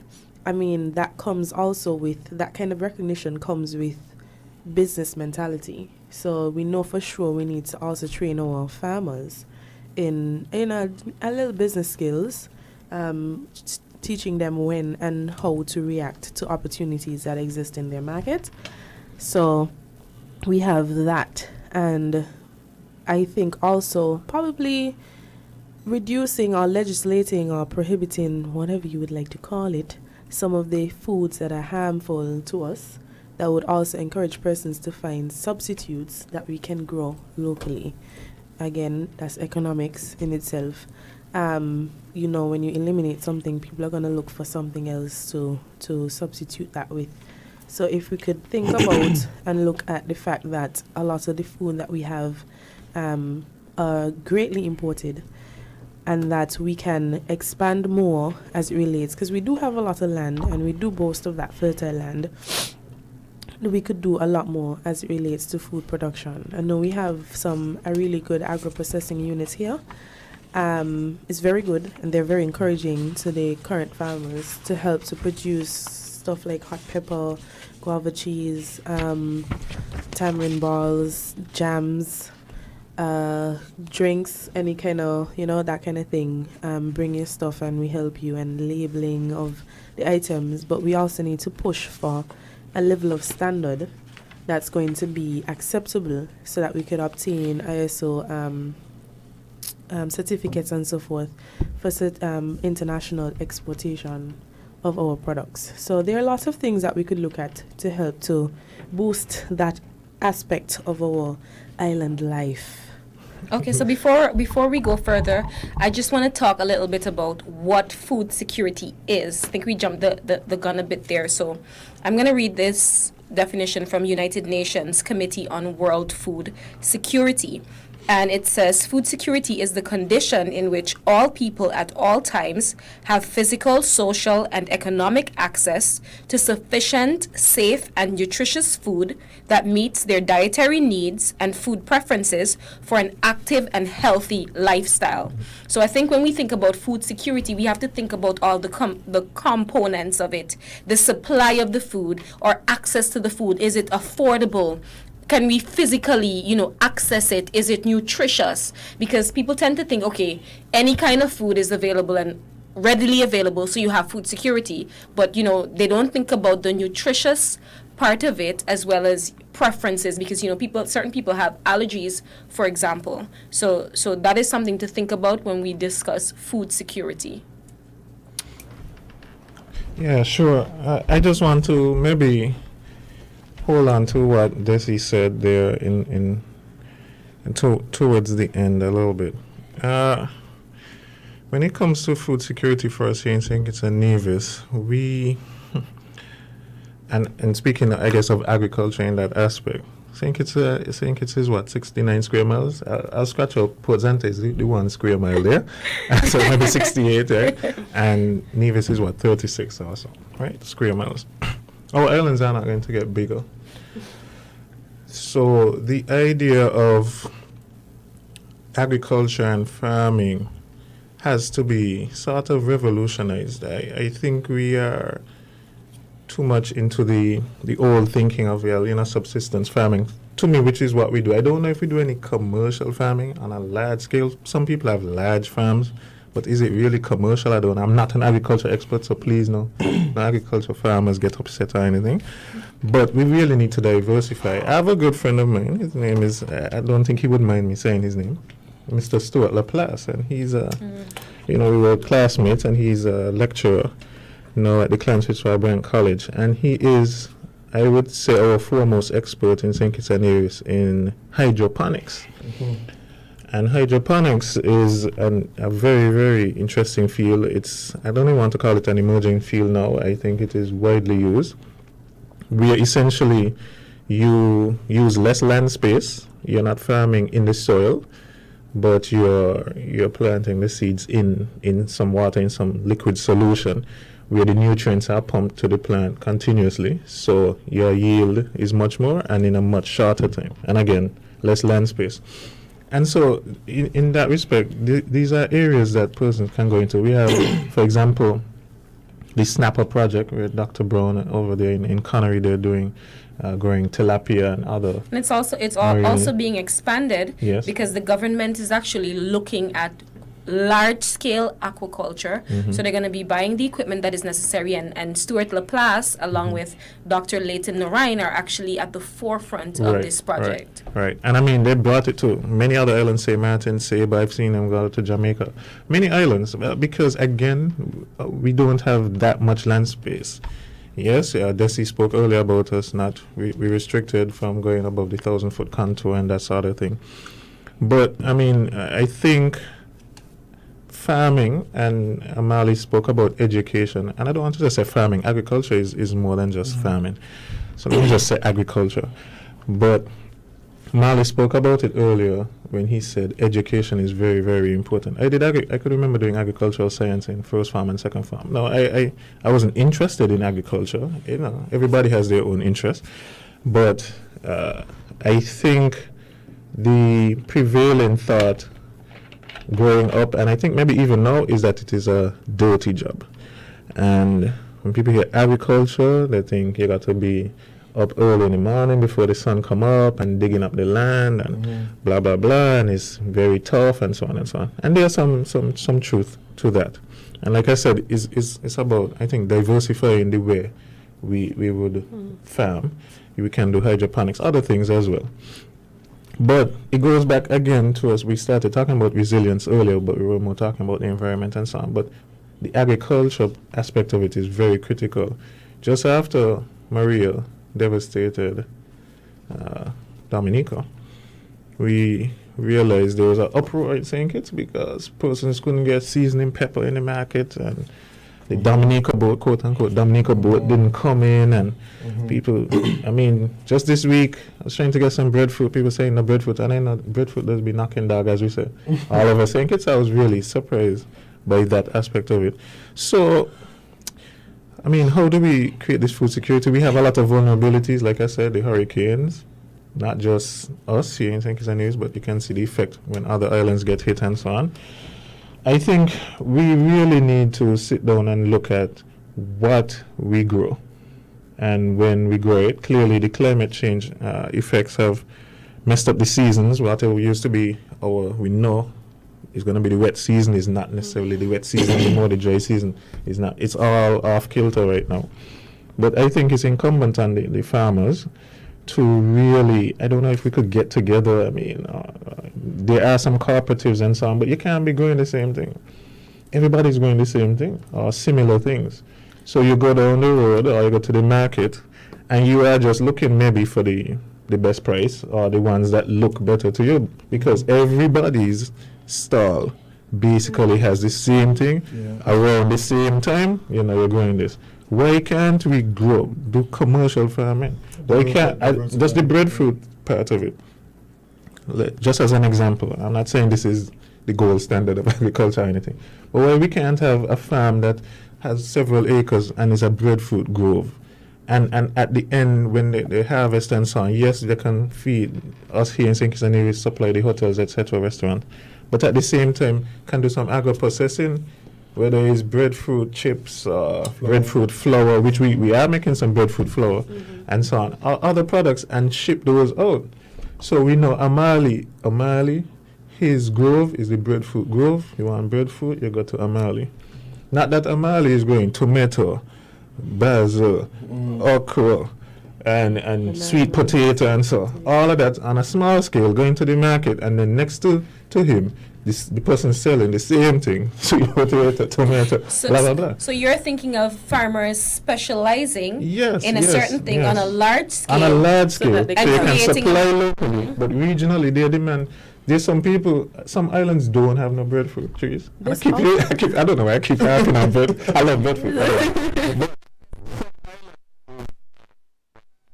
Yeah, that's very. Dominica has Dominica has bananas and citrus fruits. You can't touch them with bananas. We just can't touch. So we'll take bananas. But maybe Dominica doesn't have breadfruit. Maybe they don't have some of the other things. Why does the Dominica boat have to come, drop all of these things on us, and leave empty? Why can't Amalia, Desi's farm, supply them with stuff that they may need? You know, I think we need to kind of expand our thoughts on this, and the farmers need to look I at think this is where we come in again with business training, because he's talking about creating competitive advantage for farmers. Because even not just locally but regionally, because if bananas, Dominica has a competitive advantage on bananas, definitely, right? And citrus fruits, definitely. That's not even a question. So even being so close to each other and being able to supply, one is supplying us with goods, products, whatever it is, and then we're not sending back anything. It should be a mutual exchange. That relationship needs to be established, but that relationship can only be established when you know for a fact that you can supply these or different kinds of foods to that other country. So I think we definitely need to look again at business training and also helping, like agriculture department. It's just not agro-processing, it's not just maintaining a farm, but also how we could elevate ourselves beyond that, beyond just the maintenance level. We really need to look at how we could get our food out there and be able to supply again with nutritious food and be secure in that manner. Yeah, well, I'm just looking at a document that was released by the World Health Organization, and it refers to the 3 pillars of food security. The first pillar is food availability. The second is physical and economic access to food, which is very important. And the third is food utilization, which deals with food safety and hygiene, etc., etc. But under food availability, which is the first pillar, there's domestic production, import capacity, and very importantly, food stocks. I mentioned this earlier when you cut me off and said that wasn't the appropriate time to discuss it. Well, here we go. Yeah, food stocks and food storage is very, very, very important. With foods that can deteriorate, break down rapidly, like the fruits and vegetables, of course. Perishables. Yeah, the perishables, we can't store those, for 6-7 weeks. But there must be some facility in place to store them for at least some time. So in the event that there is a natural disaster, like what we were referring to before, we have some food stocks there to at least hold the nation off for a couple of weeks. Under the physical and economic access to food, goes back to education again, purchasing power and income of the population. And it doesn't make sense to have a diverse, vibrant agricultural sector when people can't afford to buy food, right? Because it's a cycle. When I manufacture food, when I produce food, people must be able to buy it so I can, reinvest that money and make more food. If there aren't people to purchase the food, then it doesn't make sense to make the food. So that also goes back to education and the relationship between education and poverty. But we'll touch on that after. Okay, and I have a friend. Her name is Shakima Handley. She's actually studying agriculture. And she's watching the live feed on Facebook, and she wants to chime into the discussion. So she said, when we talk about agriculture, we need to let everybody know that they don't just have to be a farmer. You can be a soil scientist, a marine biologist, an entomologist, agricultural engineers, agricultural journalists. There are many different areas in the agriculture sector that you can work in. And she just said quarantine officers. So it's time we take agriculture out of the category of simply back-breaking labor and put it into the category where we put other professionals, because agricultural science is a professional qualification. You can go and get your degree in the area. So in 2018, let's make the effort to stop classifying it as back-breaking labor. And I think that will stop turning off students who don't want to get involved in the agricultural sector. Well, we spoke about this a little bit last week when we said that a lot of the issues surrounding development in our agricultural industry is really the stigma attached to it, because we have come from where we've come from as a people as it relates to slavery and the slave trade. Enslavement, not slavery. Or let's say enslavement of what we would call maybe our forefathers, right? And it has been an issue. Most people, teachers struggle with it to this day.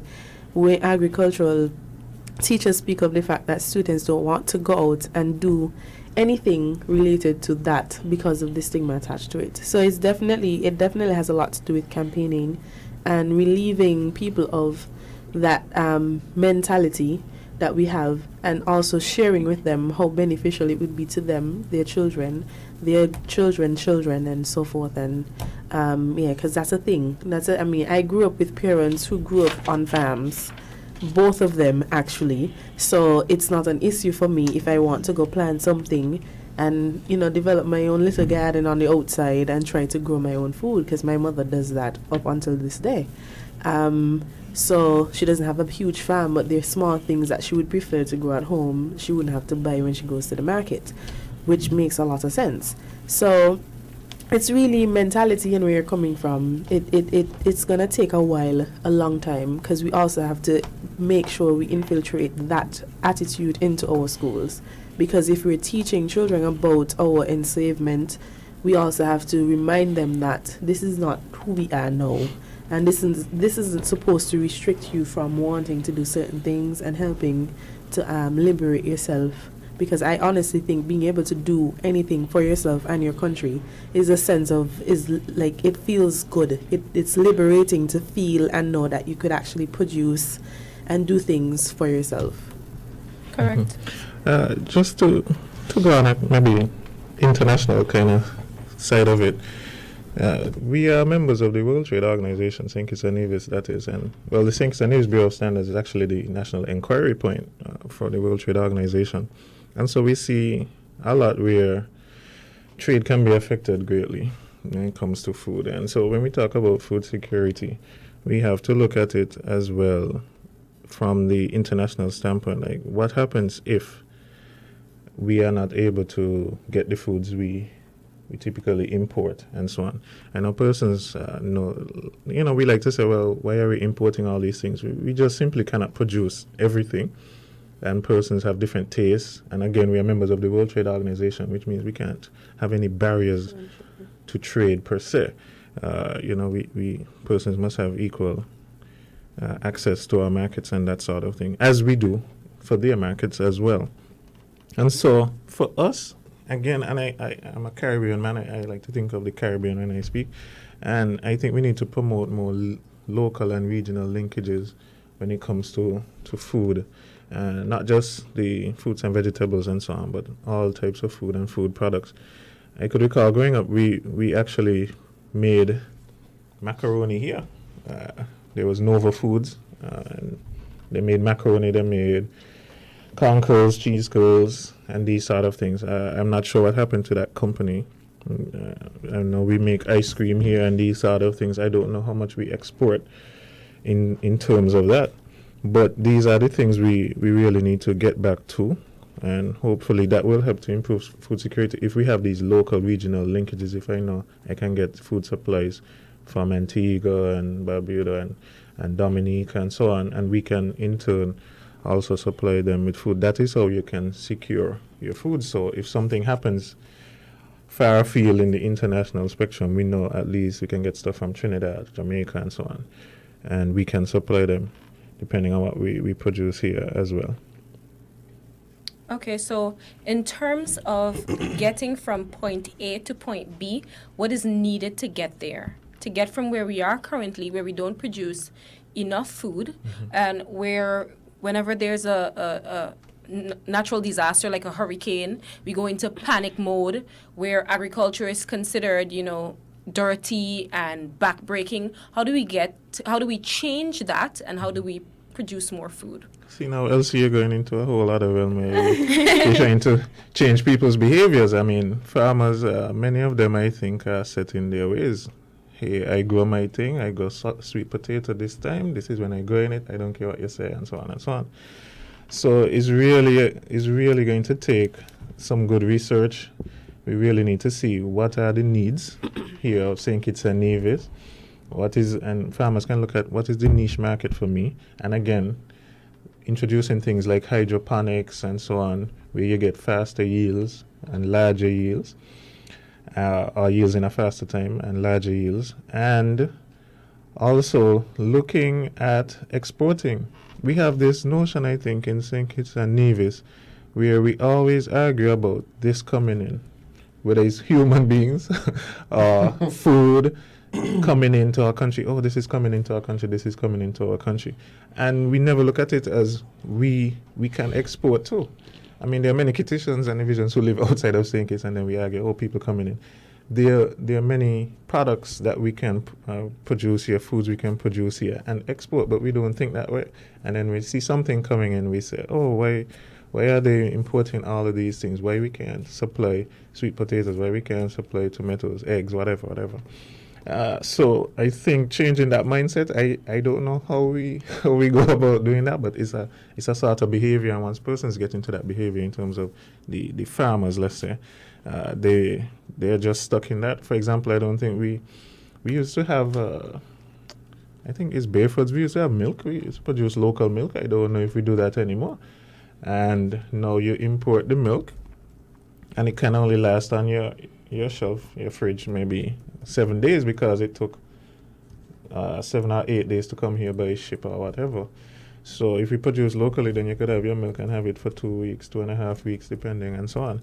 So, I mean, these are the things we probably need to get back to, and changing the behaviors or trying to inculcate that into young people, like Amalia was saying, so that when they come up, they can look. But we really have to research, look and see what is needed.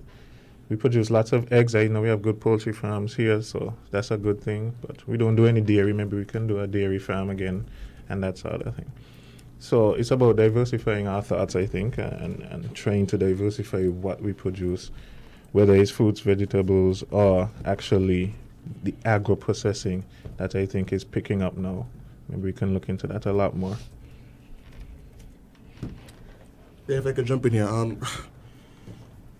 I can't seem to stress enough on how heavily this is dependent on the way we form the young minds of St. Kitts and Nevis, which is education.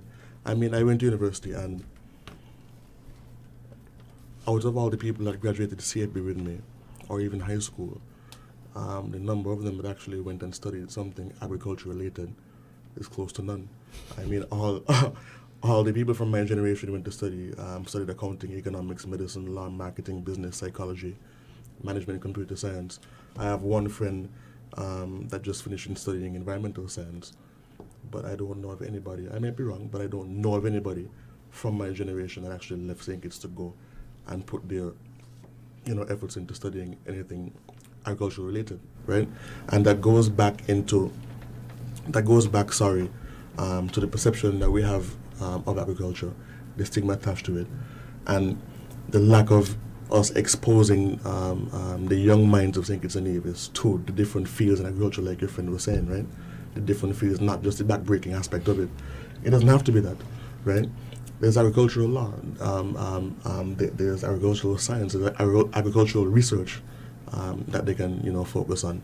So I think it really, really is heavily dependent on how we speak about it, the dialogue around agriculture, trying to get rid of the stigma attached to it, and trying to implement these food security values into children, so that they actually grow up thinking that agriculture is actually a very important part of life and the economy, and they have to contribute to it. The first time I was introduced to agriculture was in the first farm. Most 12-year-olds already have an idea of what they want to be, or what they want to do in life, or at least have a slight idea of what they want to be. Sometimes it doesn't end up that way, but they generally have an idea. So when you're dealing with children, in kindergarten, in preschool, it's very important for us to instill these values in them. So when they actually get introduced to agricultural science on the high school level, or even hopefully soon on the primary school level, they say, finally something that I want to do and learn about. Okay, well, we have on the line Permanent Secretary in the Ministry of Agriculture, Mr. Alistair Edwards. Mr. Edwards, can you hear me? Yes, I can hear you. Good morning to all. Good afternoon. Oh, sorry, good afternoon. That's fine. Thank you for joining us on Inside the News. We're actually talking about agriculture, and we're talking about how we can produce more food, how we can build our resilience in the case where natural disasters affect our food availability and the food supply. So since you work directly in the Ministry of Agriculture, can you speak to us about some of those things? Okay, I want to divide the topic you gave me just now, or the issue you gave me just now, in two. Okay. Firstly, how we can produce more food. and we put a pause there. I've been on record, and I'll say it again, I'm glad for the opportunity to say it again, that we need to tackle our monkey situation in St. Kitts Nevis. If we can bring that to below economic threshold levels without any other intervention, agricultural production in St. Kitts will increase by about 50 to 60%. I put my neck on record with that hypothetical theory. Monkeys are the greatest scourge to farmers in St. Kitts Nevis. And I believe we've gone past the time when people can look back and say, oh, that's an agricultural problem. As PS, I want this to be a national problem. I want all the ministries to get involved. Not only the ministries, individuals, groups, community groups to get involved and see this as a threat to our productive capacity as well as our food security. And that is more or less my mantra for the last 3 years since I've taken the seat as PS. And I think that I've just started to get people to come on board because people are beginning to understand this threat, not just to the farming community, but even to your own backyard gardens, as it were. I'm understanding people in Bastia, in the low-lying areas, have been affected by monkeys now. They can't get any fruits from off their tree. They can't get anything out of the yard. One person tell me the monkey pulled on their clothes from off their line. Don't know what they're going to do with them. Maybe they want to wear them now. So it's now, I want to see us as a nation to get involved in monkey control, and if I dare say, on public radio, a reduction in the numbers. The numbers are startling. The more or less official results that we have so far puts the population of monkey around 55,000 to 60,000. And so it's 1-to-1. If we say the population of St. Kitts and Nevis, 50,000 people, we have slightly a ratio of 1-to-1. That, in my mind, is frightening. It is very frightening because we have no natural predators of monkeys, and I've never seen them in the Department of Family Planning. And so the population will grow unchecked. And I've seen farmers who've cried tears like a baby, with snot coming out their nose and dribble coming out their mouth after a troop of monkeys is finished with them. I've known people who wouldn't even think about farming because of the experience with monkeys. Okay, so Mr. Edwards, in terms of dealing with the monkey problem, what are the solutions? There you go. Well, our greatest problem is doing it quite discreetly because in my mind, we need to cull the population. But you know how the international community reacts whenever you hear you're killing animals, the PETAs and the people for the humane, whatever you call them. I can't remember the acronyms now. So that is our greatest challenge, to do it quietly. I shouldn't even speak in this in public radio, in the public, talking about reducing the population. What we've done so far is try to we've experimented a number of barrier-type systems, things that would prevent the monkeys from coming in. So, for instance, on Nevis and even on St. Kitts, there are about 10 farms that have electrical fencing. That's you fence the entire farm, and the topmost strands have live electricity in them, and that tends to deter them somewhat. Once they touch it once and they realize there's a sting, a very, very sharp sting, they tend to stay off. But they are so persistent and so smart. And even when it's a cloudy day, and you have a solar-powered electrical fence, they'll probably send 1 or 2 monkeys to test to see if anything is running through those lines, and they'll come over and destroy your crops. So we have to be very, very vigilant. Apart from barriers, people try all sorts of other means, putting dead stink products around their farms and so on. One person also tried acacia to bother his farm with acacia because monkeys are very delicate. They don't like to get pricked and things like that. Apart from those methods, the PS of Agriculture came up with a brilliant idea of a monkey-proof house, which they are experimenting with right now. One such has gone down, that's in the Phillips area, where you build something like a shade house, but not using the plastic material. You use material that the monkey cannot come through, and that's over the entire structure. but it's big enough and wide enough for tractors to get in and do the groundwork. And the crops that you put in there would be exposed to all the vagaries of the weather conditions. So it's nothing special other than to prevent the monkey from getting in. That's on the evaluation now in terms of the cost it to put it down and the kind of returns that one can get from it. What we need to do now is to put it directly in monkey territory and test it to see how many crops you can get, because normally the monkey territory is higher up and you could probably get away with 3 crops per 1 year cycle, and that will be very, very good. Apart from that, there are a number of other persons, international institutions that have come on board to try to help us. Some are doing studies in terms of health, some are doing studies in terms of population, some are doing studies in terms of the type of damage that the monkeys cause. Once we gather this type of information, we could make a stronger case. Then we can probably come public and say, you see here, they are a threat to health, they are a threat to our biodiversity, they are a threat to our food source. And then we can say openly, okay, we have an open season, we have a hunting season, take out a couple thousand. This year, take out a few more thousand until it gets down to a stage that we as a nation can manage. I also want to challenge individuals, groups, on one aspect of monkey control that I think the farmers realize, and I think we all realize. If the monkeys get food to eat in the forest area, they tend not to come down as close to human settlements. And people will call in and challenge me and say, oh, once upon a time, we used to have so many trees in the forest, the monkeys never used to come down. I used to go up and pick fat pork, and I used to go up and get mancy pork, and I used to this. And the hurricane put them down now, and they ain't planting them back. So I'm asking, who's supposed to be the they?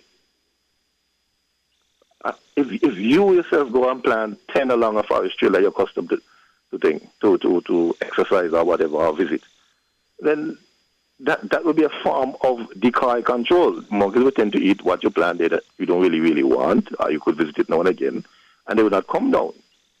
What about the scouts? What about lions, Rotary, school groups? They tend to go walkathon. They tend to go up there for hikes, for all sorts of reasons. But because the hurricane blow down the trees, everybody's lamenting, but nobody looking to say, well, let's plant them back.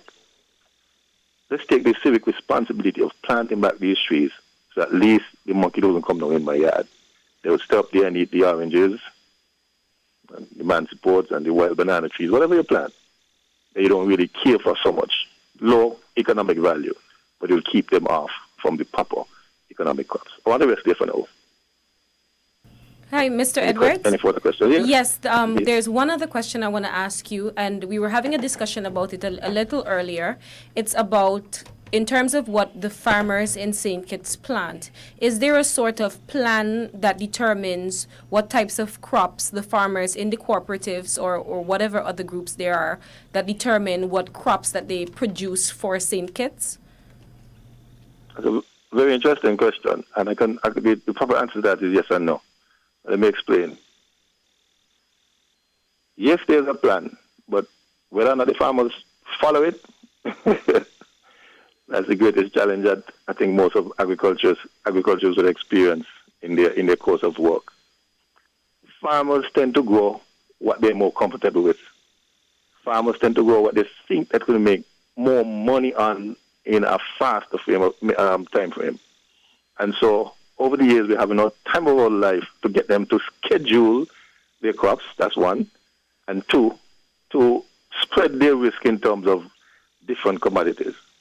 So, for instance, now you'd see the whole place awash with tomatoes because they like tomatoes. Tomatoes seem to them is fast crop. When it comes, it carries down the scale. You get $3.50, $4 a pound for it, and money in their pocket. They wouldn't want to spread the risk across to things like maybe the sweet pepper. So we have an abundance of tomatoes, but not enough sweet pepper. And I often offer a doctorate to anyone who can get our farmers in St. Kitts stick to a schedule and go along spreading their risk to other commodities. We've tried and we'll continue trying. Part of the problem is the fact that we're all dependent on water. The rains fall only a certain time. So when the rains fall, they get into their favorite crops, their cash crops, their money crops, the one that they can take money to the bank and buy their school books and so on. And it's very, very difficult to change that mindset from them. But as I said before, we haven't given up. So once you have water flowing, rain flowing, you tend to get more of the cash crops going around. It changes in the second half of the year when it's drier. And secondly, we tend to be facing the threat of hurricanes. And so they generally tend to go under during that time. When they say go under, they mean they plant root crops, root and tubers. Or those that stay above ground are the ones that can manage rough conditions, such as maybe a watermelon or pumpkins. When they're fully mature, the wind or the rain would knock them out. So that's the tendency. So you pick up a trend based not so much on our own schedule or the farmer's own doing, but they tend to go along with what is dictated to them in terms of the water, the availability of rain, and the threat of hurricane. Mr. Edwards? Yes. Desi, I'm about to ask you a question, probably two. Desi Brown. Oh, okay, good, yeah. I was about to make a comment and say that I think investments in agriculture would help to do a number of things that we were speaking about earlier, to help us to produce more, to provide financing to farmers, to help them to expand or produce the kind of crops that they need. Or we would need to be able to export some. We were talking about trade-offs with Dominica bringing in their bananas and citrus fruits, and we sending back some of the stuff that they would need. So I want to hear directly from you, what kind of financing do you think or do you know are available to farmers, and how does the Ministry of Agriculture actually help the farmers to create a plan, whether business or not, to do more or to help with the issue of food security?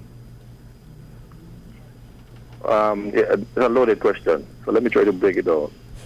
In terms of how the Ministry of Agriculture, the Department of Agriculture help farmers with their business plans, yes, we do, at no cost to the farmers. In fact, there was one time we put on radio that Thursdays was the day to walk in if you have any sort of ideas. You come from a business idea, business concepts, into the full business plan. I couldn't call names, but there's a Stuart Versailles who's at the Department of Agriculture who was lending himself to do that.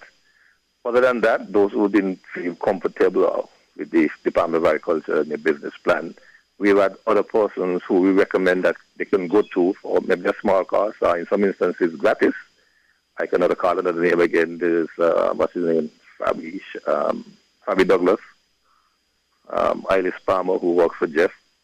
Those are persons who would willingly give up their time to do, business plans for farmers. In terms of the financing, we've learned a great lesson from offering credit to farmers.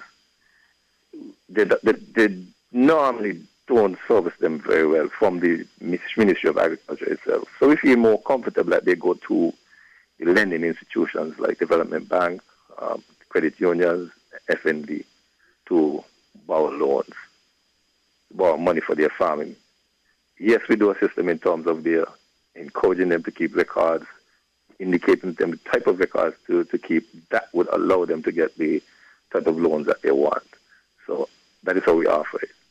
I want to say it again that yes, we've offered some small, low, no interest loans, and the farmers have taken advantage of this. They're not serviced very well. Maybe because we're not a professional lending institution, they tend to take advantage of this, and so a lot of other farmers do not benefit. I hold no water, remember when I said that, the farmers need to come up and service their loans, that other persons can benefit as well. There was another part about Dominica, exchange with Dominica. Well, you've touched on a problem that even at the... I could put a disclaimer here. Level. This was Mr. Natta's idea. She's giving a disclaimer saying it was actually Dr. Natta's idea. You want about returning stuff to Dominica? Yes. I'm not hearing you. Yes. Right. You touched on an issue that at the CARICOM level, it's humongous. the issue of transport. Now, if you look at what Dominica is strong in, roots and tubers, and to a certain extent, banana planting. The roots and tubers can take the journey from Dominica to St. Kitts in current conditions, and the sloops or whatever they use to bring up the items up. It will take 4 or 5 days to get here from Dominica. They probably leave on a Friday night or Saturday, and they arrive here on Monday afternoon. Okay, that's 3 days. Now, on their way back, he's thinking that we should put our produce to send down to Dominica on the way back. But the thing that we are strong in cannot take that same type of, what we would say in local parlance, knockbout on a vessel. So you need dedicated cargo vessels leaving with the proper equipment on it to take the produce from St. Kitts to the other parts of the Caribbean. And that has been a problem, as I say, which was treated from President Jack Leocom, which were many leaders in the Caribbean, where it is so difficult to move produce and costly to move produce within the islands. As it stands, it's cheaper to bring something from Miami to St. Kitts than to move something from St. Kitts to, let's say, St. Lucia.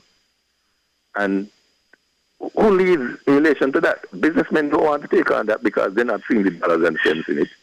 Government not taking it on because it appears to be a burden, but the need is there. The need is there to move produce from one place to the next. Most recently, a couple of farmers got together, a group of 3 or 4 farmers got together, and they were able to send down a container to St. Thomas, which is commendable. We've been trying all the time. We've been doing snippets of export, small amounts of export in break bulk fashion, but this time we're able to get a container load of items going down to St. Thomas. Now, when we looked at it, we were always saying, listen, there are a number of islands around us in the northern leewards. Some are very close, so we could call those the inner circle. Some are not so close, so we call those the outer circle. And that's our sub-regional trade, which is what I think St. Kitts should concentrate on. The 2 key islands, the ones that have indicated that they need most things and they've identified what they need and they've identified people, are the ones that got most damage from the hurricane. St. Martin, Anguilla, and BVI. And so when we were aiming to intensify our efforts from research and what's not, we got set back by the hurricane, not just what happened on ground, but what happened in these other islands.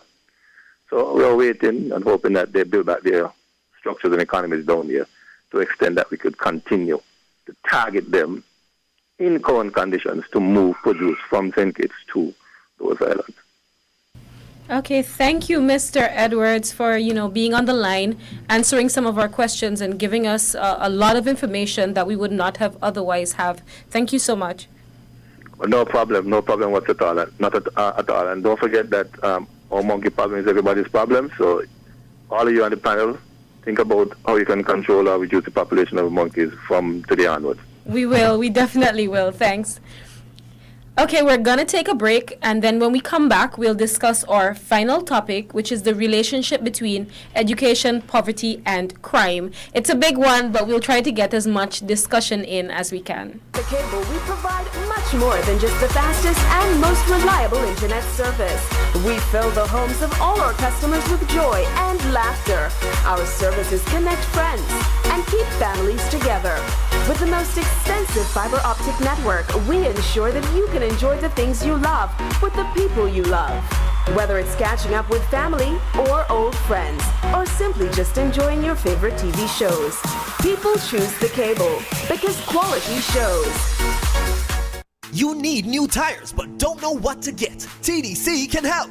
Hi, I'm Goodyear. I ensure great handling and great braking in wet and dry conditions. My name is Sunphone. My continuous block patterns enhances stability at high-speed cornering. Did someone say speed?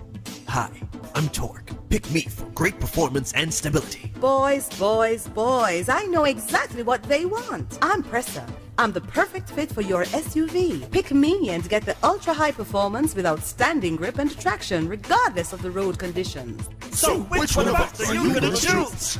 For the most reliable, durable, high-performance tires come to TDC Automotive Divisions. We'll help you choose from the best brands at the best prices. It's a new day at Digicel, so stick around for the fun as we continue to give you more.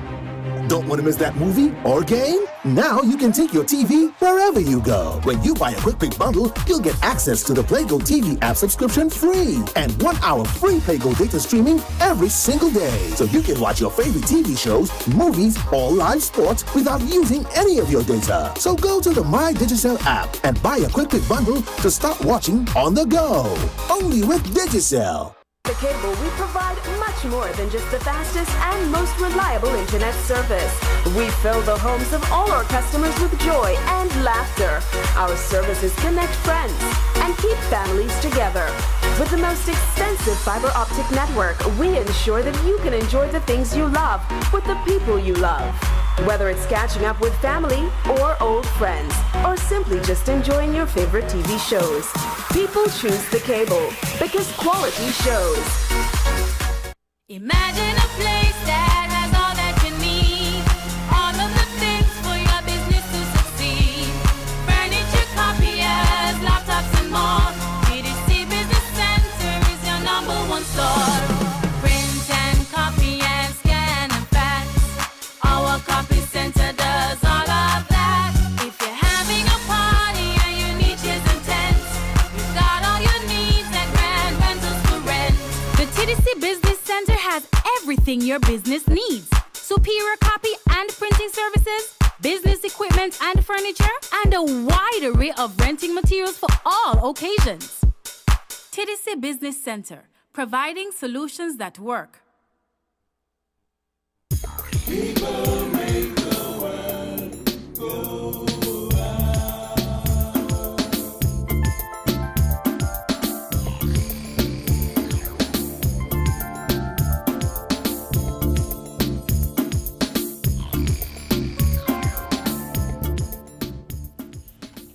Okay, we are back. Thank you for staying tuned to Inside the News. We are now going to go to our final topic for discussion today, the relationship between education, poverty, and crime. Amali, I'm going to go ahead and start with you. Excellent. All right. I'd like to begin with by giving the panel and the listeners some information that was based on my experience in high school, okay? Which will basically set the stage for the conversation, so we have something to reference it to. And this relates to how our education system is currently failing young people, and in particular young men in St. Kitts and Nevis. So I have some figures here. In first form, when I entered the Basta High School, there were approximately 180 students in the first form, because the first form extended from 1G1 to, I think, it went on to 1G7 or 1G8, right? The the first two classes, 1G1 and 1G2, had in maybe between 30 to 35 students, and it went down as the grades went on. So 1G3 would have maybe 28, and 1G4 would have 20, and go on and on and on and on. So I used those figures to basically come up with these numbers, right? So first form we had 180 students, but in fifth form only 130 students would graduate of the 180, which means that 50 students were left behind. Where did they go? I have no idea, but they weren't at graduation and they didn't graduate, right? So now we're looking at a 5-year span when approximately 50 young people, mostly men, young boys, were left behind by the education system, and that's between the two biggest high schools in St. Kitts, which are Basta High School and Washi, at that time anyway, okay? So combined, you have 100 students. And when you factor in the other 6 or 7 high schools in the Federation, I came up with a figure of about 180 with Basta High School and Washi combined, and then 180, with all the high schools combined over a 5-year period, which is 280 students left behind every 5 years in St. Kitts and Nevis, which amounts to 56 students annually that don't make it past high school. So I just want to put that out there as some information so we can set the stage for the conversation, that every year we have at least 56 young boys mostly that don't make it past fifth form in the high school system in St. Kitts and Nevis. I don't think we need to guess where these guys end up. I don't think we need to guess what happens to them. So I'll set the stage on that, right? With regard to how it relates to poverty and crime, I'd like to draw the example of Lula da Silva. He was president of Brazil between the years 2003 to 2011, and he's responsible for implementing a program called Bolsa Familia, which is Portuguese for family allowance. And what this did, it was actually a social welfare program from the Brazilian government that provided financial aid to Brazilian families if they have children. But the condition was that the families must ensure that the children in the family attended school and were vaccinated. So they give an incentive to families to make sure that the children go to school, make sure they attend classes, and make sure that they were healthy. And what this did, this actually contributed to a fall of about 27 to 28% in poverty in Brazil between that short period of time. Because what you find now is that families who are of the opinion that it was more important to help the family and work on the farm, for example, than to go to school, were now able to send the children to school and maybe use that extra money that the government gave them to hire help for the farm, etc. So now students are going to school, both elementary, high school, and college. Students are being educated, students were learning skills, and were able to, compete in a competitive workforce, make money, and bring money back to the ghettos and the poverty-stricken areas. And for the first time in a very long time, those communities, the favelas, etc., were able to afford things like refrigerators, washing machines, that kind of stuff, for the first time in Brazilian history, right? So this is just a relationship between educating a generation and seeing the returns on the investment. So I'll turn it over to my other panelists for the, opening remarks on that. Dr. Natta. Sure. Wow. The relationship between education, poverty, and crime. There is a relationship there's no way we have enough time to even skim the surface of this topic. I want to say I'm the proud son of an excellent teacher, Mrs. Gwendolyn Natta. She might have taught these two persons next to me, or they might have come across her at some point. She did, exactly. Newtown School Products, right? Newtown. Okay.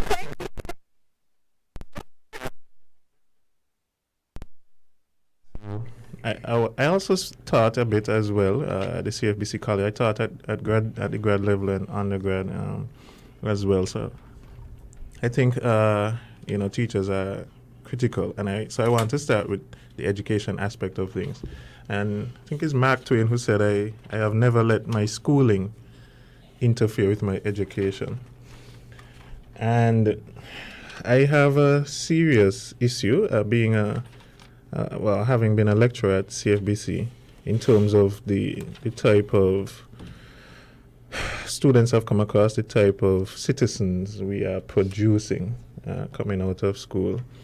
Somehow we've lost our way, I think, when it comes to education, and I think it might be at the high school level. I think there's a disconnect between primary school and college, and I think it might be at the high school level.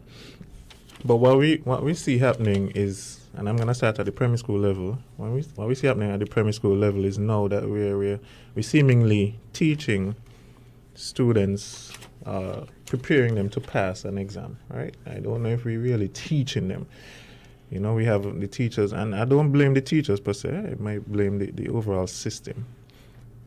We have these tests of standards and all of that, and other countries in the Caribbean have common entrance exams. And we were just speaking a little bit over the lunch break about those persons in maybe the Windward Islands and so on, where depending on how you pass your common entrance, that determines what school you go into. And if you go into a school that is not considered the top school, how you are ridiculed and so on. And all of these things tend to formulate certain behaviors and feelings and emotions in students. If Desi goes to the top school and I didn't do so well in my test of standards or common entrance, and I go to a seemingly lower school or whatever, all of a sudden Desi thinks she is more than me, or I think I'm lower than Desi, and I may drop out of school and decide the same for me, and ting. Right?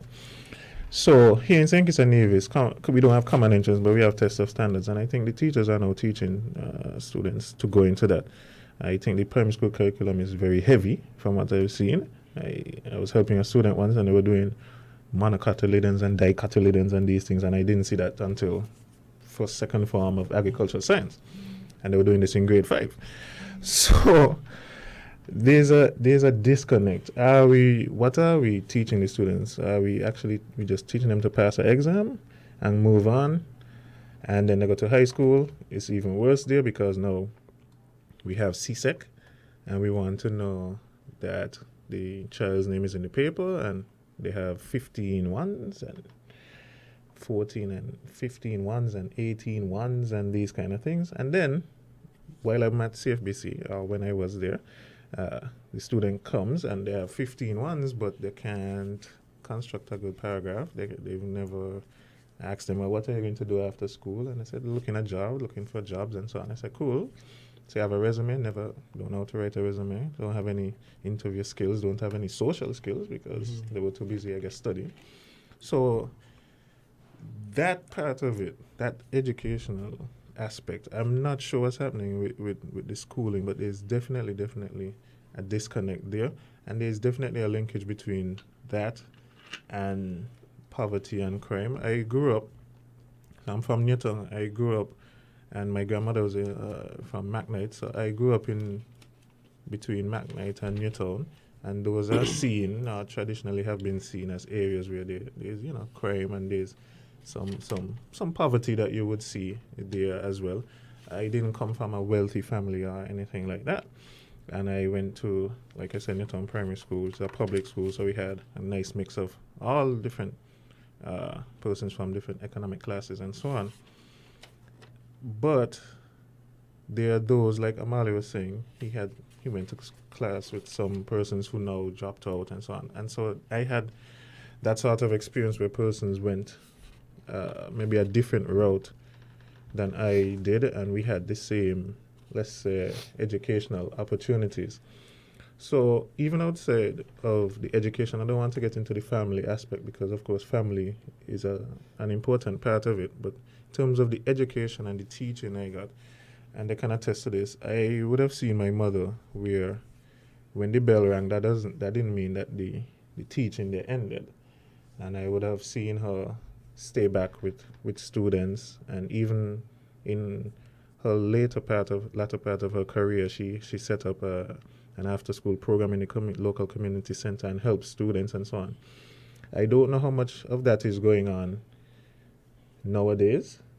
Once the bell rings, I think maybe the teachers figure they're done. They try to keep to the curriculum. They're done. They make sure some, not all, make sure the students get home and leave the compound, and that's it. But I don't think teaching really ends there. And if they're teachers who are doing anything now, they're asking for payment. So you have all these children going to after-school classes, and even now maybe as I'm speaking, you have primary school students in class, in some kind of class that the parents have to pay for. Like I said, it's a very broad topic, and I can get into many things. I'm very passionate about this, but I think there's a serious disconnect. I think I've seen in the news recently that the Ministry of Education is trying to tweak the test of standards and how they administer that and so on. So that I haven't delved deep into what they're proposing, so I can't speak to it. But just as a final note, I really just want to say that we have to be very mindful about what we are teaching the children. And I don't think we are doing any, I know when my father and mother were growing up, I think they had civics and so on. I don't think they teach civics and these things anymore. They didn't when I was in school. But we need to give our students some more self-worth and teach some of that, teach some real history, teach our Afro-Caribbean history, our African history, where we came from, that our history didn't begin with slavery. All right, that was just enslavement. That's just a part of it. There were people who were living here before on our islands. We are from the African continent and all of that, and we can build in some self-worth so that even if you happen to drop out of school or for whatever reason, you have some self-worth and you kind of, let me pick myself up, let me try to start a business, I mean, do something for myself. Okay, I'm gonna have to stick Sure. a pin so Desi can get a word Yes, in yes. edgewise. Sorry, Desi. Okay, well, I would agree. I mean, with both of my fellow panelists, I would also like to share my experience while I was also in high school. I mean, I don't think I was considered one of the brightest students coming from primary school. I mean, even though I went in straight into a 2, our year didn't perform extremely well going into high school. So they would have had a drop in standard in terms of who was placed in a 1 and placed in a 2 and so forth. But straight, of course, I picked up myself, and I intended on moving up. They actually wanted to move me up in the second term of first form, having performed no lower than 75% and receiving a number of 100% in high school, then going to second form. Now, when we got to third form, they split the 1 class and the 2 stream class, as well as 3, would have been doing classes together. So you would have had students who are in 1, 2, and 3 in first and second form, straight up to fourth. I think they used to do it until I got to third form, when they realized that the 1 stream class was performing outstandingly well as opposed to the 2 stream class. So 1 stream did classes alone, then you had 2 and 3 being paired together. And then when we got to fourth form, it was 3 and 4 being paired together, 2 by themselves, 1 by themselves. And at this time, we started witnessing a lot of our peers dropping out of school or being asked to leave. They had the CCSLC exams, which was introduced at that year, which allowed persons to go to AVEC with some sort of qualifications, doing a basic exam, because they had no longer had the basic and general option. It was all general. Then when we got to fifth form, we only ended up with 3 classes. We had about 7. And there were many of us, there were many of us starting school, and by the time we got to fifth form, not so many of us made it. We saw most of our peers going to AVIC, but then a lot more would have died being a part of groups, gangs and that kind of thing. On the road now, still on the road now. If they were so lucky to make it being alive at this age, at our age, I was one of the persons that I had a bad feeling about how they used to push us, because when I got to fifth form, I was asked to sit 12 subjects. Now, it helped the school to gain passes if students in 1 were performing at a high level and were taking more subjects to supplement those who were only doing 4 and 5, because there were a small amount of us that were going to graduate. I think it was about 80 something. It wasn't even that many persons that graduated from when I graduated. But I was being pushed to take 2 additional subjects. I didn't. And because I always believe that we need to be pushing people below us than those who actually is certain about where they want to be. You can't tell me as a 1 student, I need to take 2 additional subjects because it's going to help me, when 2 additional subjects in fifth form means you're going to burden me some more just so that the school could look good, as opposed to having pushed those students before who weren't performing well to try to perform well and stay back with them and do the extra work so that they can accomplish more. You want somebody who's already accomplishing more to accomplish much more. It was weird, and I was actually the only student who refused to take up additional subjects in fifth form for that reason. I don't know, I always helped persons who were below me in terms of school, but I could honestly, Minister Nato said it, not many persons are doing classes for free, and there were no teachers staying back to do extra classes with students at no cost at all. So it was really, it's been a thing. I see there is a great connection, a correlation between persons not performing well in education and then falling into that line of poverty or going into engaging in criminal activities. It's a thing that I've seen and experienced all my years growing up in high school. Especially in high school, you see that disparity more at that level, because then persons are free to make certain decisions. They become liberated from their parents in a sense and retaliate in whatever way. But it stems from a lot more. I don't think it's just education. but there's always something we need to do about those who fall through the cracks. Those who don't or can't make it as far as some of us who are academically inclined. Lots of others, they are. I actually know quite a few who were doing well and in classes with me who fell down, but it came from a lack of interest in academics. They were doing well, but they were just like, the school thing still don't make no sense. So they just dropped down and now probably have like 3-4 children or died in gangs and that kind of thing. And that's been a thing. So it's really something we need to look at. How can we make our education a lot more interesting for those who aren't interested, and identify there's a ignorance level, I think, I could publicly say this from educators, I put in quotations, because I don't think I've experienced a lot of the teachers that I had were very passionate about teaching.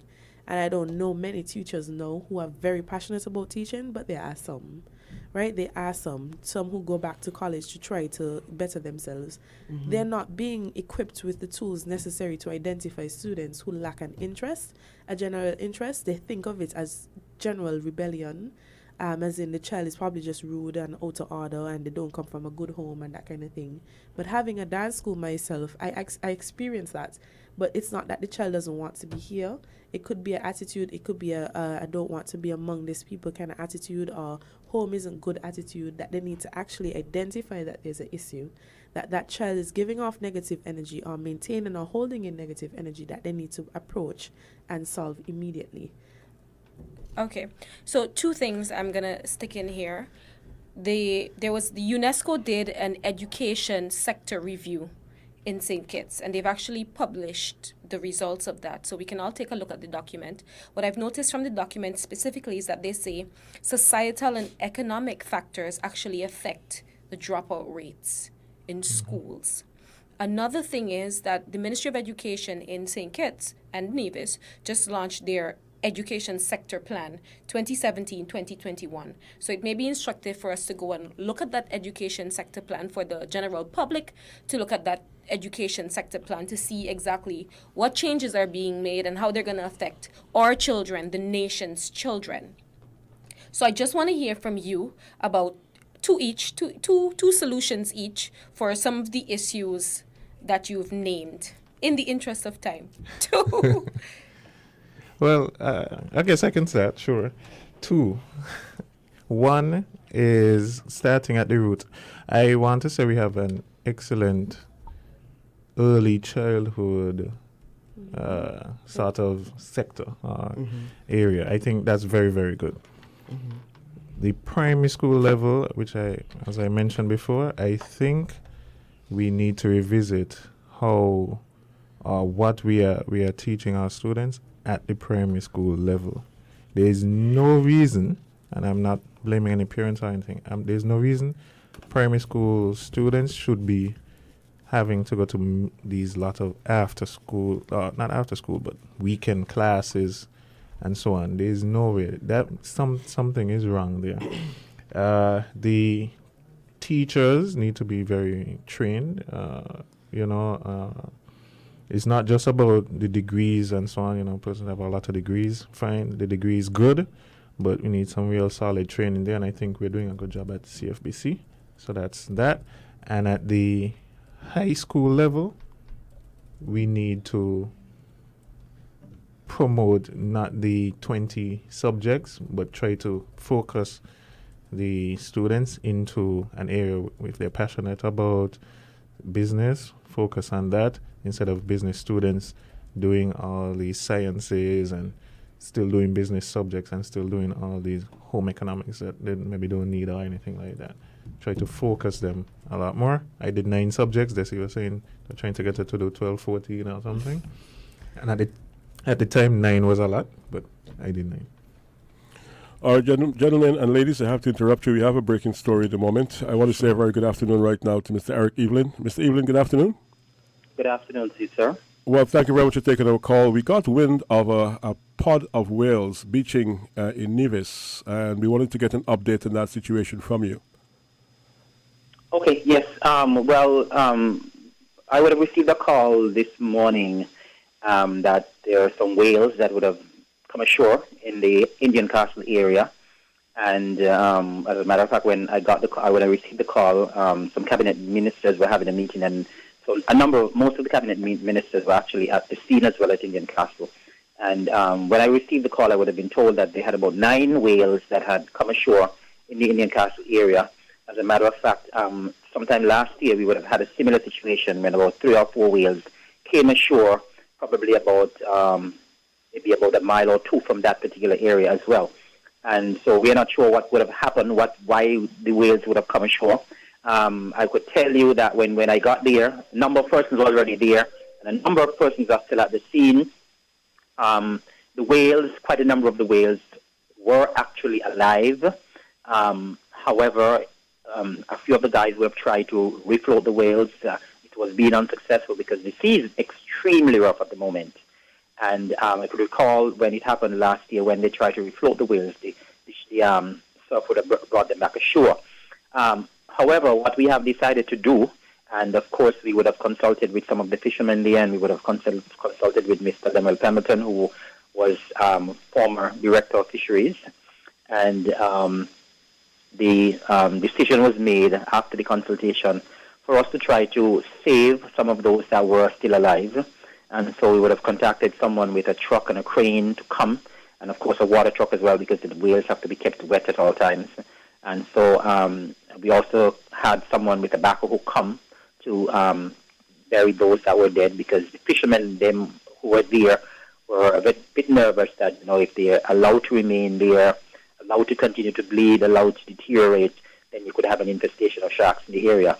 And so we were mindful of that as well. And so we were able to mobilize heavy equipment persons with a backhoe to come and bury those that would be dead, and to try to refloat those that seem to have a lot of life in them. We also consulted with them and the guys who were there, and they suggested that the best possible area to do that would be over in the Long Point area. And so the truck is there already, and so we're trying our utmost. I had to leave there momentarily to come up in the village. We're heading back down in a bit, but I'm assuming that they're already there trying to get those onto the truck and to get them to Long Point, to at least try to save those that that can be saved. Mr. Eveling, is there any theory as to why those whales beached at Indian Castle? You said it happened last year. Is there a theory about that? Well, we are not sure exactly what it is. Some of the fishermen, at least, and some of the persons who know about whales have suggested that once something happens, if the whales are together, once something happens to one of the whales, the others would tend to follow that whale. So apparently if one gets sick and is being beached, the others would tend to follow, and that is what normally happens. Apparently that is how the whales behave. I'm not an authority. I'm just speaking as after what persons who were there said, and what they would have said last year as well when the similar situation took place. Mr. Eveling, we want to thank you very much. We are not certain as to what would have happened, why this happened. All right, thank you very much, Mr. Eveling. We do appreciate you giving us an update and letting the public know what is happening, and we do appreciate it. We'll be in touch with you a bit later on as we continue to follow this breaking story. Thank you so much. You're welcome. All right, that was the Minister Eric Eveling, the Nevis Island Administration, the breaking story. Sad one. I know we all love whales. People are, going to shed a tear here and there. And, of course, we will continue to follow that story during the course of the day. We're almost out of time, guys. You're going to have to come back to continue this discussion about education. No, it's not a setup, We don't do this thing deliberately to make you come back, Don't jump to those conclusions, right? Desi. All right, so we're into the other program's time, but I beg forgiveness. So I'm going to give you about 2 or 3 minutes just to wrap up the program, Elsie, and you could try to invite our partners back at a convenient time for them. They could come back as early as next week. I don't know. All right, over to you. Okay, so just to say that, we discussed several issues here today: the environment, food security, education, and the relationship between education, crime, and poverty. And of course, that's the last topic that we didn't get to finish. And we were basically talking about some of the issues that we saw within the education system that we hope gets fixed. And just to note that there is a new education sector plan, 2017-2021, that is out. We will be looking at that. Perhaps I can ask my panelists to look at the education sector review that was done by UNESCO, as well as the Education Sector Plan 2017-2021 that the Ministry of Education just rolled out, and we can come back and have a discussion about it. How does that sound? Okay, they look Oh, look at the applause. I know, they look so enthusiastic.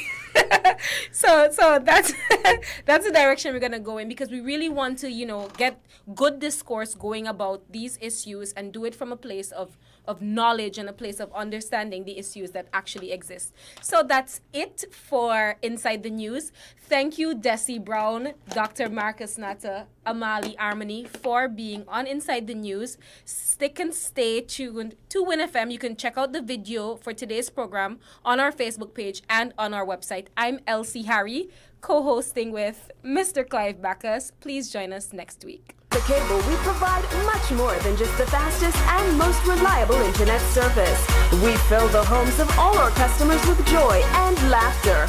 Our services connect friends and keep families together. With the most extensive fiber optic network, we ensure that you can enjoy the things you love with the people you love. Whether it's catching up with family or old friends, or simply just enjoying your favorite TV shows, people choose the Cable because quality shows. You need new tires but don't know what to get. TDC can help. Hi, I'm Goodyear.